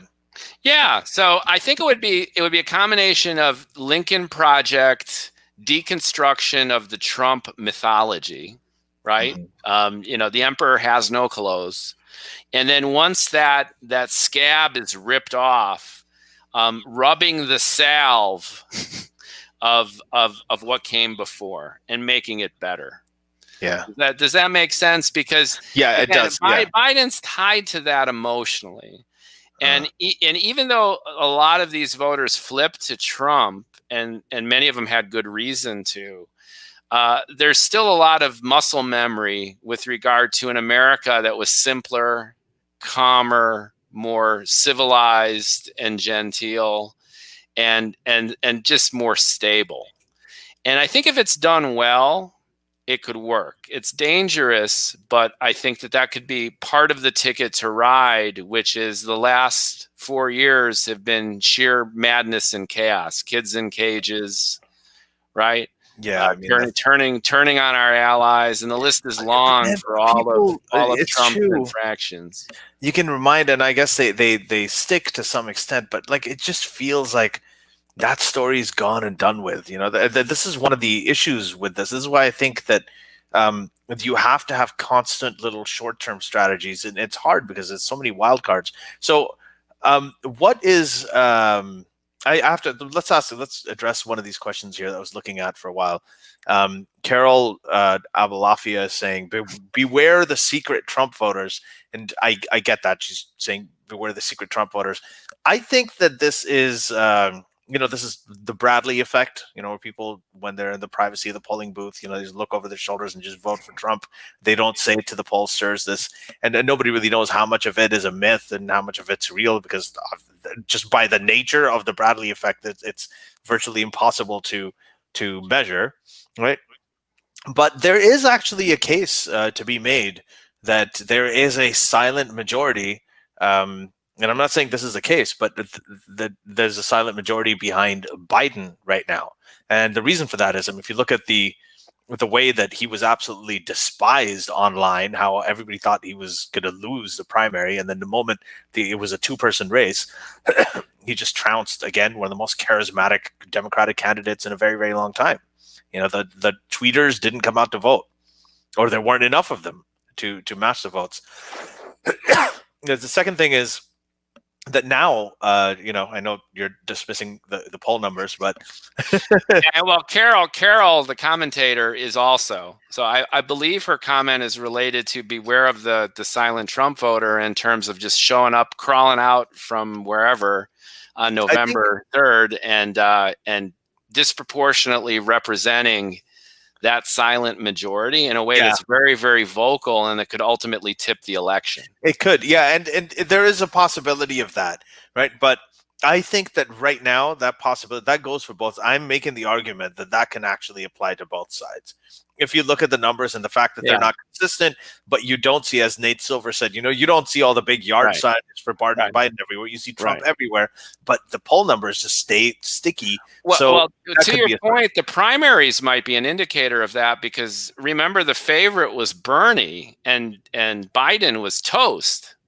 And it all flipped on Super Tuesday, and the polls. The first time, it flipped in South Carolina. Yeah, everyone knew Biden would win North Carolina, but they didn't realize that he would have this overwhelming. He won every county in Michigan, like it was insane. He won Massachusetts. He just blew it out, and really very few people, if anyone, saw that coming. To your point. Nobody did. So in any case, that's okay. So that's that. Now. The next question is, I forgot what the next question was. I was going to write it down. That's why I had my pen here. I had just so many. This was like a really important thing to ask you. But anyway, I think that. So we talked about the messaging. We talked about the targeting and segmentation. How do you see this rolling out with the unpredictability between now and November? What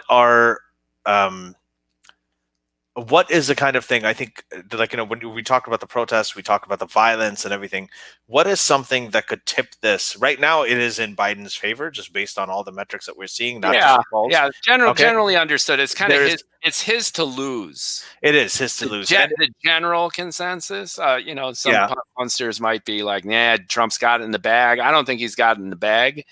But it's close, and to your point, anything could really happen. Yeah, right? So it is close, and I had this I did this sort of Twitter poll. You know how useful Twitter polls are.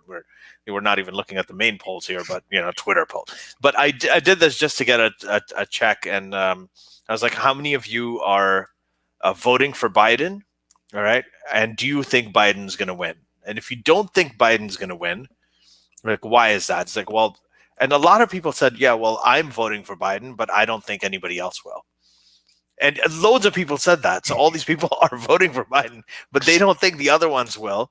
And this seems to be, again, and this is a factor. I think that there is some PTSD from 2016, and people don't have the incentive to say, I think Biden's got this, even if they believe it.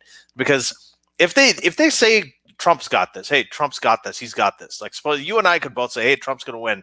And we're not going to look bad if he loses. We'll be happy. We're like, oh, we're so glad that, And if he wins, we're like, hey, see, we knew he won. We were right, but we're fucked for 4 years as big cards, right? Yeah. But you don't lose face in either of those scenarios. If you go around saying, hey, Trump's going to win again, that's a win-win either way, no matter what happens.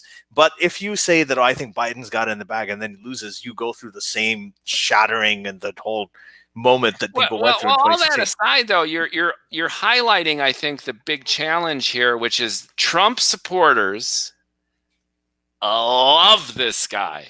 Yeah, they love him now more than they've ever loved him before. He has a maniac. This is the point Michael Moore made, which is they love this guy. Okay, they're going out in rallies, even when there's no rallies. They get into pickup trucks with AR-15s, right, to defend cities, and they're gunning for it. They love it. They want 4 more years. They can't wait to win again.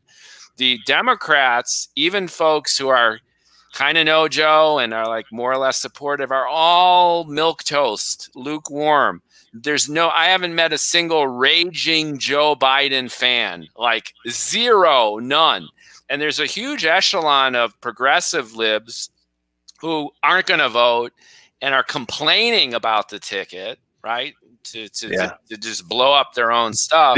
These are the people you blocked on your Facebook. Yeah. And this is a problem. This is the essential difficulty. And this goes back to what we've been talking about for the last hour or so, which is action. Joe, make us excited for you. Nothing you're doing is making us excited about this. Mm-hmm. It's just we hate Trump. We want the liberals back in power. We think they're more humanistic and fair, and it's a better America, more fitting of our vision. Trump's unacceptable. He's corrupt. He's a clown. He's compromised. He's a racist. Mm-hmm. But but where is it? There's no energy, and that is critical, and it could be lethal when What's everything was said interesting? and done. There's just no zip to this. There's no excitement, and I'm not the only one complaining about this. We vote for Biden. Okay, we got Joe. No, but there are so many people saying. So here's the thing: what's really driving it? Where all the energy and where all the excitement is coming, right? On either side is there's a lot of pro-Trump excitement, enthusiasm through the roof. There is a lot of anti-Trump excitement, like enthusiasm through the roof to come out and vote against this guy, no matter what it is. MANA, make America normal again. You know, it's okay. We want boring. We want it back the way it was. We're tired of this daily fucking stimulation of 90 tweets every morning from the toilet and just the media running this way and that over whatever distraction he creates that day. We just want to be normal and we just want to have a nice slow day, that kind of thing. So there is a level of exhaustion. We want relief. We don't want revolution. We want relief. Yeah, we talked about that in detail last time. We too. did. The return to normalcy. Yeah, so I think that the Biden campaign. Oh, there you go. I just remembered the question I was going to ask you. I think the Biden campaign seems to be playing on that. They want to purposely remain a little boring because it's working for them really well. Okay, now as to your point, now that you have these protests happening and all this other stuff, is it going to endure until November? The 60 days left, critical time. It's a sprint at the end of the race. Is it going to happen? 60 days is still a lifetime in U.S. politics. Is it going to endure? But so far, they've noticed that there is an appetite for just a return to boring, decent, just regular the way things I get it. Like Biden's own campaign advisor was just on the news saying that they didn't go to Kenosha because they wanted to avoid a tussle. Yeah, they didn't want a tussle. Yeah, I mean, what the fuck does that mean? Well, it means exactly what you're intimating right now, which is we're just going to lay back. If Trump says something stupid, let him. He's going to flare out. He's going to go full racist. He's going to do his Trump stuff. And we're just going to let him do his thing. And we're going to ride that train, sucking in the fumes of his burnout until we can November. But that we were talking about this last time too, but because of some of these acute factors that are literally burning at the moment, I don't think that wait and see strategy and STFU approach is really going to work. I think that in and of itself is going to backfire on this guy. Why are they doing it? Because look, Biden right now, has one of the best Democratic strategic teams ever. He's got all of the people who are working, and a lot of the people who are working for Clinton, a lot of people who are working for Obama. These are people who have looked at everything, who are looking at everything like just regionally, that whole system that, David Plouffe and all these guys had built where they know down to the neighborhood. Because they're looking at your polls, Ali. Huh? They're looking at your polls. Yeah, but they're not just looking at they're looking at neighborhoods. They're looking at houses. They're looking at individual people. They're getting. I just think it's a false sense of confidence that if Joe being in the bunker, he's got a 10, 12-point lead. So let's just keep doing what we're doing, right? Well, let's not fuck this up. Let's just, if we can maintain a 10 to 12-point lead all the way to November, we're done. We don't need to worry about anything. So to that point, how do you assess that what you're saying? As I'm putting you on the spot now, what you're saying that they should do or that Biden should do, being more active. Being more active. How would you measure that is something that would work better than what they're doing right now, which is sitting back and waiting? Well, we'll talk a little bit. The last thing I'm going to talk to you about, because I know it's late, is what they're doing right now. But how are you going to measure whether that strategy works? Aren't you going to do it with some sort of tracking? Yeah, of course you need polls. I'm just saying that they shouldn't be leading indicators. Hey. Yeah, they're not. They're not. They are basically. All I'm saying is that they're trackers that tell you whether your strategy is resonating. You need a hunch, and this is why Trump kicked ass. Which is the dude is pure instinct, and it's that instinct that hasn't always worked well for him.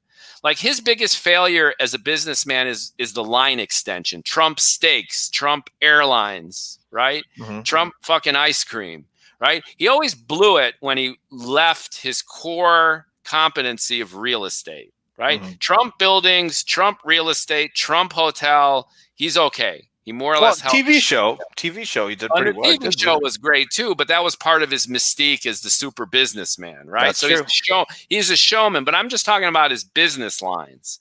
He always blew it with the line extension. He always went way out there, and he thought he could brand whatever, and that would be enough for a business to be successful. That was raw instinct. So he fucked up. He fucked up a lot. He went broke 4 times, right? 4 bankruptcies. He probably owes the Russians $1 billion, which will come out as to explain a lot of this crazy stuff, right? But that sense of instinct is what is really led to his success politically, which is he wasn't necessarily going off the indicators. He was just doing what felt right and connecting with the audience. And here's where the Democrats sometimes lack. They don't have the cojones. They don't always have the self-confidence, and they don't always have the gut instinct to just go for it, hit it, impact it, go out there, make a change, make a statement. If you screw it up, don't worry about it. Just dive in and keep swinging and swimming. And I think they could adopt that. So to your point, how do you know what works? How do you know what's going on if the polls are oscillating and everyone's got an opinion? Trust your gut. Go with the gut. And voters recognize that. There's a power and there's an intensity to it, which builds up excitement around a candidate. So that's why Joe is sleepy. He's Sleepy Joe, because he does a lot of talking and less walking. And the point I've been trying to make in our conversation is he's got to pump up the volume and excitement by being that president that we all really want to experience right now, to save the fucking country, to elevate our game, to at least get us on par with what came before, and to present a vision of success moving forward that'll excite us to the point where we can't wait to vote. Now we're just like, it smells, we're just doing it because we have to. We're doing it because we want to get rid of this maniac. Yeah. So I just think if he either stays, to your point, stay the fuck in the bunker, shut the fuck up and don't do anything and just wait it out. And if you're going to go do something, don't just give speeches at Carnegie Mellon, bro. Go out there and affect change. Talk to the people in these disenfranchised communities, create an upswell, and then propose some ideas that capture that vision for making America great again after it's been fucked up. Okay. Yeah, that's right. So the last question on this, and I think there's just 1 or 2 questions from the viewers that I'm going to ask you after this, and then I'll let you go, even though I don't want to, but I know it's late. This is kind of fun. We could keep yakking, right? Yeah. So I just want to, but so this strategy that we're talking about, potentially, because my question that I'd forgotten was to you, that what are these guys thinking? What is their strategy? Like, I saw Obama come out for this one big flashy speech. So it was great. Yeah, Michelle Obama did that, and then he's gone down. I haven't heard anything from him. Is he going to come back out again? Like, what's going to happen? These guys is kind of waiting to see. Sorry, can you hear me? Yeah, a little fuzzy. Waiting to see if Trump implodes and let him do all of the work himself. So that seems to be. We already talked about that. That seems to be what they're doing. Debates are coming up. Nancy Pelosi said, "I don't think that he should debate. That Biden should debate Trump." They're scared. They're scared. No, wait. Thomas Friedman said that I don't think that Biden should debate Trump without conditions, like release. Yeah, you mentioned that last time. Like, show your taxes and I'll debate you. And I'll debate you. And then Trump will be like, "Go fuck yourself. I don't care." And he'll be like, "Yeah." And he'll be like, "Okay, this guy doesn't want to show taxes, and his base isn't going to care." But and did you hear what Trump said? Trump said that I'll debate you, but we need drug tests. Because Trump was on the Tootsie Wootsy at the last debate. Remember all the sniffly whifflies? The guy was high, just like Don Jr. They're doing. It's a family thing. It's a Trump thing. What are they going to do? What's Biden think in terms of the debates? I mean, I think here's the pluses for me. Like, I think that Biden will benefit from lowered expectations. Basically, they've said that if he can get out one sentence coherently, then he's going to be a success, essentially, because they have lowered expectations. And they just make him seem like he's a complete bumbling idiot who's senile and who's not going to be able to do anything. He benefited from that during his speech as well, and I think that he could benefit from that in the debate. So we're just going with a few plus points for Biden. Right. The other plus point for Biden is the empathy thing. Is the sort of he's a little condescending, like he was with Paul Ryan, in 2012. Remember that? And he's like, "Oh, malarkey," and all that shit. That was kind of cool. It was effective. Now, the disadvantages are many, and you are going up against. It's like the U.S. fighting the Taliban, right? Or the U.S. fighting Al Qaeda. Al Qaeda doesn't care. They're going to come in and bomb houses and hospitals and shit. They don't give a because they don't have any sort of moral boundaries when they're coming and doing that. The U.S. has the world's largest nuclear arsenal. They could wipe out Afghanistan in a second if they wanted to, but no, they got to do targeted stuff. Make sure we use drones, and they're operating on a whole different level of ethics. So now, you've got Trump, who is he's like the Al Qaeda in this situation, right?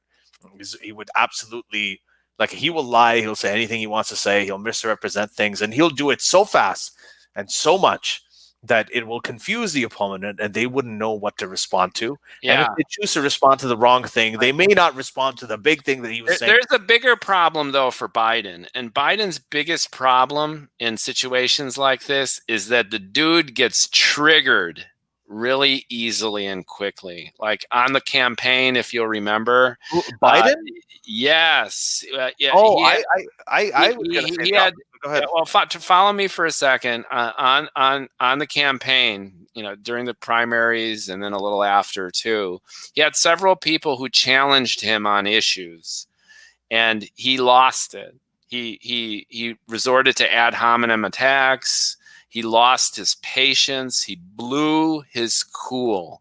This has happened multiple times. So the biggest risk for Biden isn't just that he gets this Trump tsunami of garbage and short-circuited fake news, right? And lies to the point the audience doesn't even know what's going on.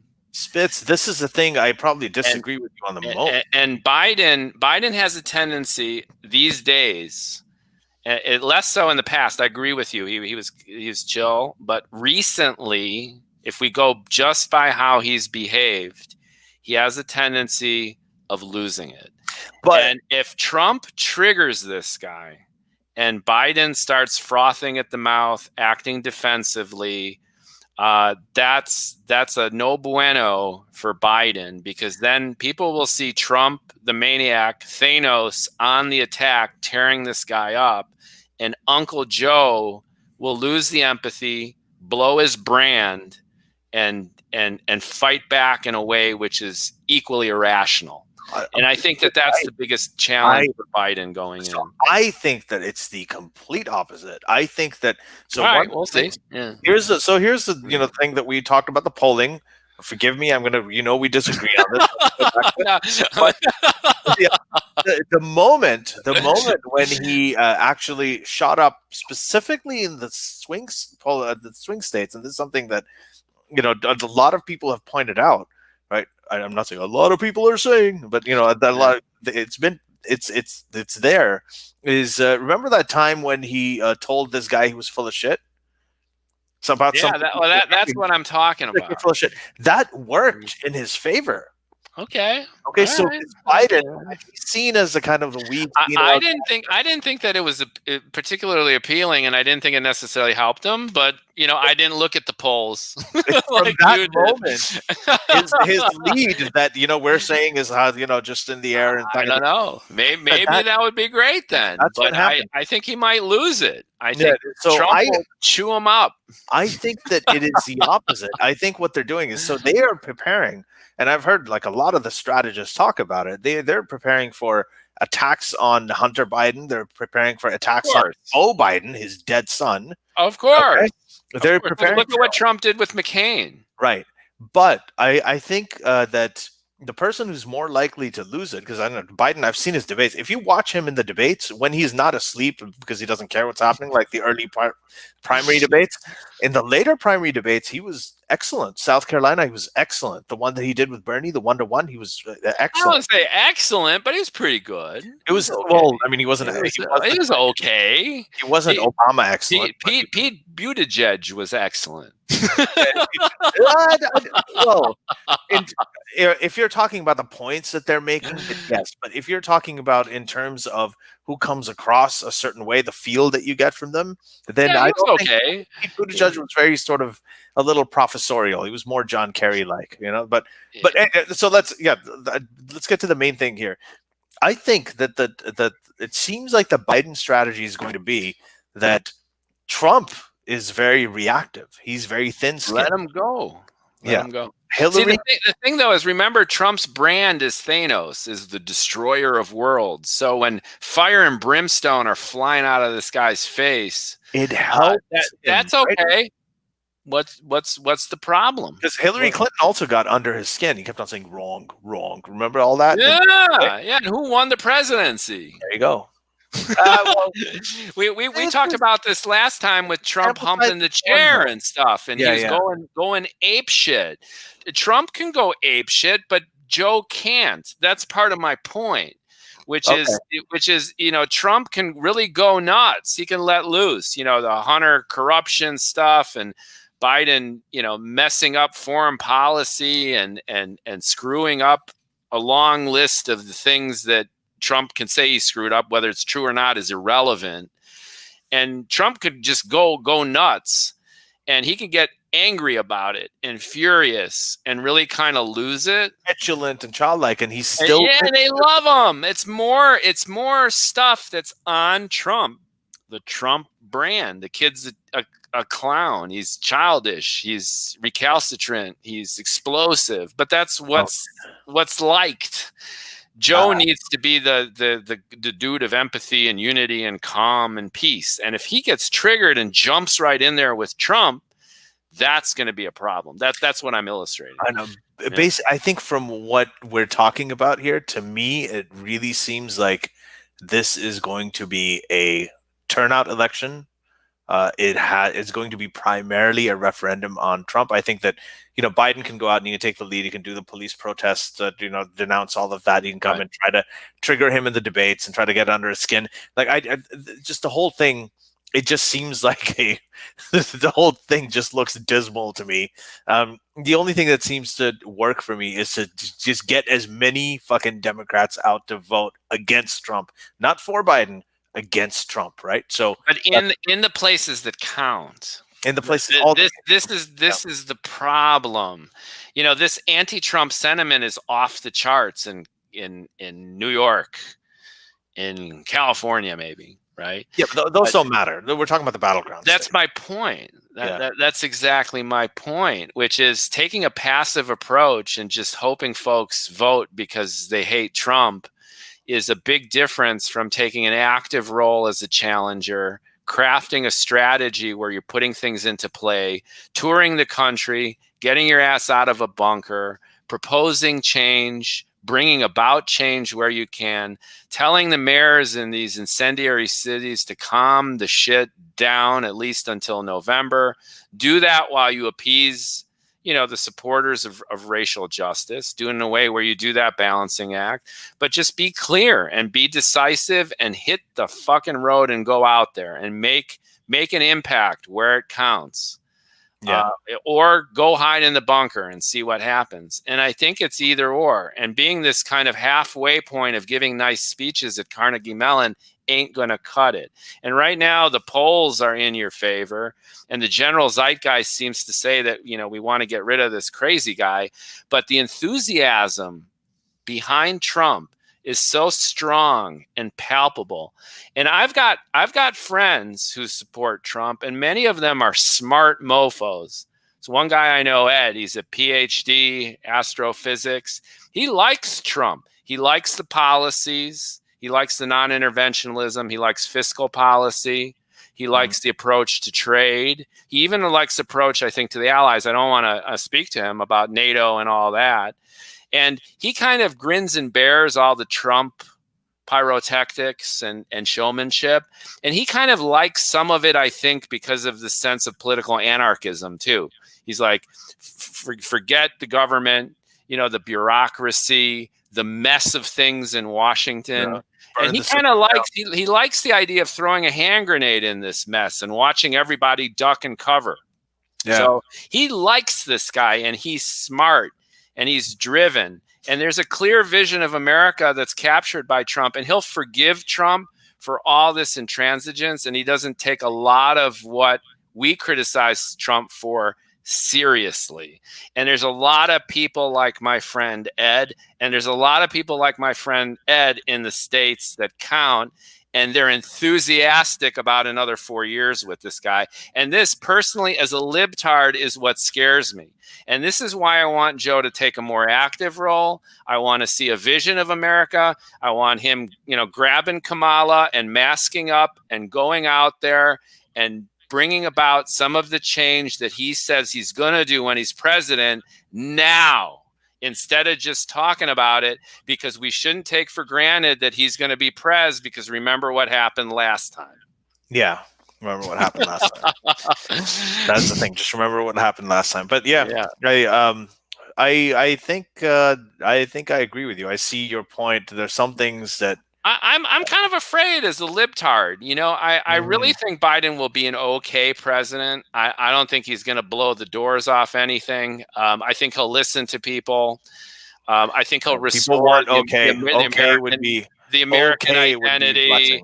Yeah. I worry about equal rights and humanism. I worry about the bench. I worry about legislation. I worry about Roe v. Wade. I worry about all these things that can go poof with another 4 years, and even the checks and balances within the government. I believe a lot of the Russia conspiracy stuff. I think he is critically compromised in ways, and I think he's a real menace to our society and our way of life, and he's got to go. And that's why I'm here talking to you, which is like, let's get our shit together, Democrats. Why do we make this so hard every cycle? We were blessed with a guy like Obama who won on sheer charisma alone. Despite ourselves, we could rally behind an African American and get that guy into the White House. And now we can't even focus and get excited about getting this maniac out of the White House. It's a real threat, and it's a real problem. And this mixture of progressive idealism with this lackadaisical, we got this in the bag from the middle. Yeah. And this leads to disaster. We're headed off the cliff if we don't take this shit seriously. Spitz, I'm glad you're saying what you're saying. I don't want anybody to be complacent. I also want people to feel good that, yes, right now the Biden's got the edge. He's riding the anti-Trump enthusiasm thing. It seems like the turnout, it's the way that's being predicted, is going to be much, much higher in 2016. So yes, you're in a good position. So let's don't get so discouraged that you don't even show up. I think it's way more dangerous than what you're making this out to. And this is my two cents. I'm giving that, but there's a lot of people on the Trump side who are like, they got it in the bag. They're equally, if not more, confident of victory. But that's the point I'm making. That's what the point I'm making is that, yes, all of that stuff is objectively out there, and it's true, but anything can change, and things are dangerous. Things could flip on a dime, because this is, again, U.S. politics. The next guest that I'm having on here is Leon Korteweg, and he's actually from the Netherlands. He's a friend of mine. He used to be a white nationalist who was actually part of he was part of a neo-Nazi group at one time. But very interesting. Yeah. But then he completely changed. He flipped, and now he's a total leftist who doesn't believe in nationalism at all. And we are going to talk about how foreigners like me, a Canadian, and him, a Dutch guy, what we can do to interfere in the U.S. elections and help Trump lose. So it's going to be about foreign interference and how we can do that. Good luck. We have plenty of interference, and we'll be happy to welcome you guys in to conspire with you. Do your dirty deeds. And so that is my. And we haven't even talked about the cheating, the gerrymandering, the U.S. Postal Service, the ballots, all that shady shit. We've been concentrating just on the message, but let's do that next time. Okay? Yeah, I really wanted to deconstruct this whole. And there's going to be a million things that happen between now and then, and let's see if Joe takes on a more active role. Let's see how the polls. Oscillate back and forth.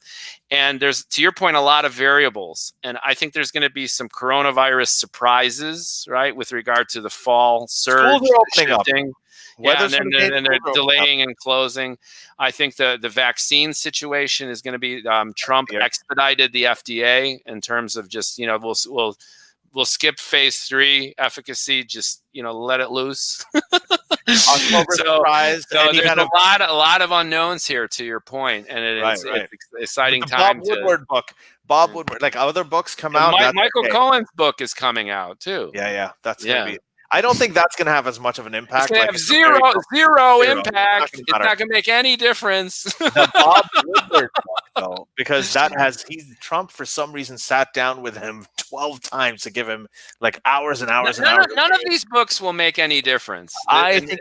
Well, I don't think they're going to make any difference. I think this is going to be different than the tell-alls. But all right, we'll see. I say zero impact. Let's see. But nobody cares. There are a lot of wild cards. So the last question, regarding this upcoming guest that I have is, what do you think people like me and people like him can do to help get Trump out of office, if we want to? I don't know. I mean, what are you proposing? Hacking voting machines with special cryptography, or No, I'm just saying, just overall. So Well, thanks for your support, and we're doing fun stuff like this. But part of the process and what we consider the essence of the American spirit and the American way is free and fair elections. So in principle, shut the fuck up and let us vote. And and in action, just encourage this kind of critical thinking and dialogue. I mean, we like these more objective points of view, and how foreigners see us is something that as Americans we're sorely deficient at. We tend to be very inner focused, narcissistic, self-facing, and self-effacing. We don't really care about the world. We just care about ourselves. We have 2 oceans and 2 neutral, friendly countries on either side. The last time we were invaded was 1812, right? The biggest war we had was on our own soil. We were never really attacked by a foreign power. We always attacked somebody else. So we're very claustrophobic and myopic. And, we appreciate getting this kind of feedback from folks like you, especially folks like him, going through that kind of trajectory of change. Yeah, a lot of people are concerned about this because for a lot of them, the economies of their countries, the security in their countries, are affected more by the results of the U.S. election than they are by their own local elections. Absolutely, so there is since this is the U.S. election, something everybody watches very closely. And the other point is that the U.S. president, even though very weak domestically, because you've got all these hoops to run through with the House of Representatives and the Senate and the Supreme Court and everything.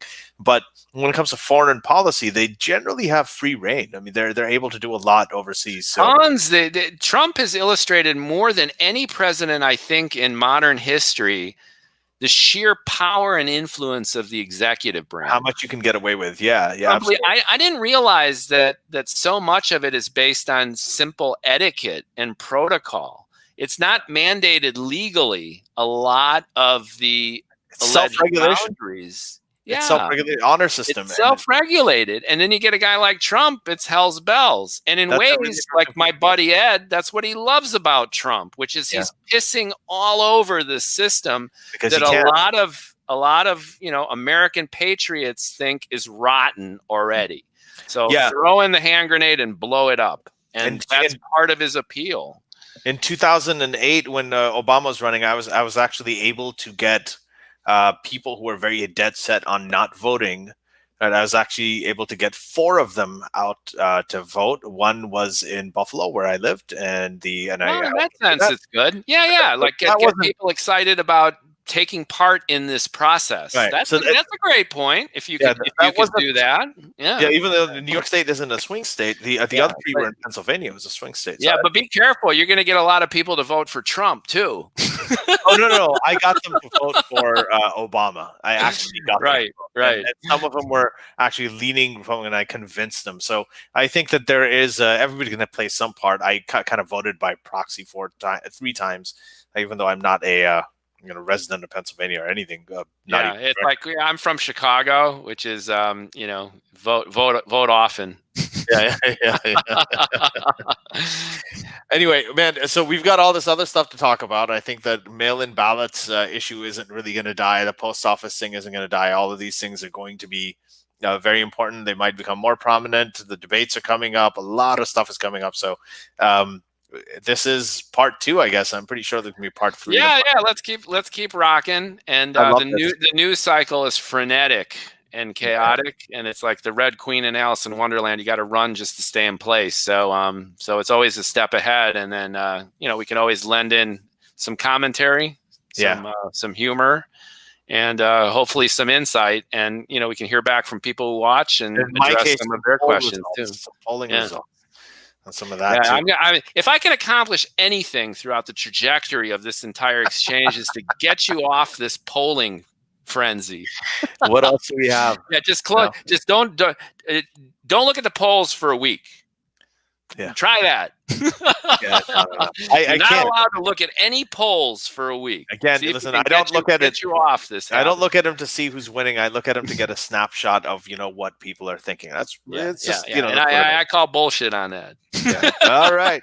Okay, there we go. We have to have there. This is binary. Yeah, we have to have binary agreement. It's gonna be hard to convince me otherwise. So we'll see. Yeah, no, it's gonna be hard to convince me too on that one. You gotta be. But you did kind of convince me on the other thing. I think that idea of the big overarching message. Go, Joe. Go. Get up. Get out there. We need to see you, hear you. You got to propose some changes and chill those cities out, man. Chill the cities out. That's right. Chill the cities out. Thank you, everybody. Thanks to everybody who joined. You. Yeah, this was awesome. Again, the 2 hours just flew by. I'm not going to do any more because I know it's late. But yeah, Spitz is going to be back, and we're going to talk about this when we reach the next milestone after a few weeks. All right, cool. And we want to hear from you. Get your feedback, and jump into the fray. Right? Yeah, just don't take the polls too seriously. That's my one takeaway. I'll agree with that. Don't take them too seriously. Right. Do okay. Anyway, we're not going to repeat ourselves. All right, everybody. Bye. Until next time. Take care. Thank you.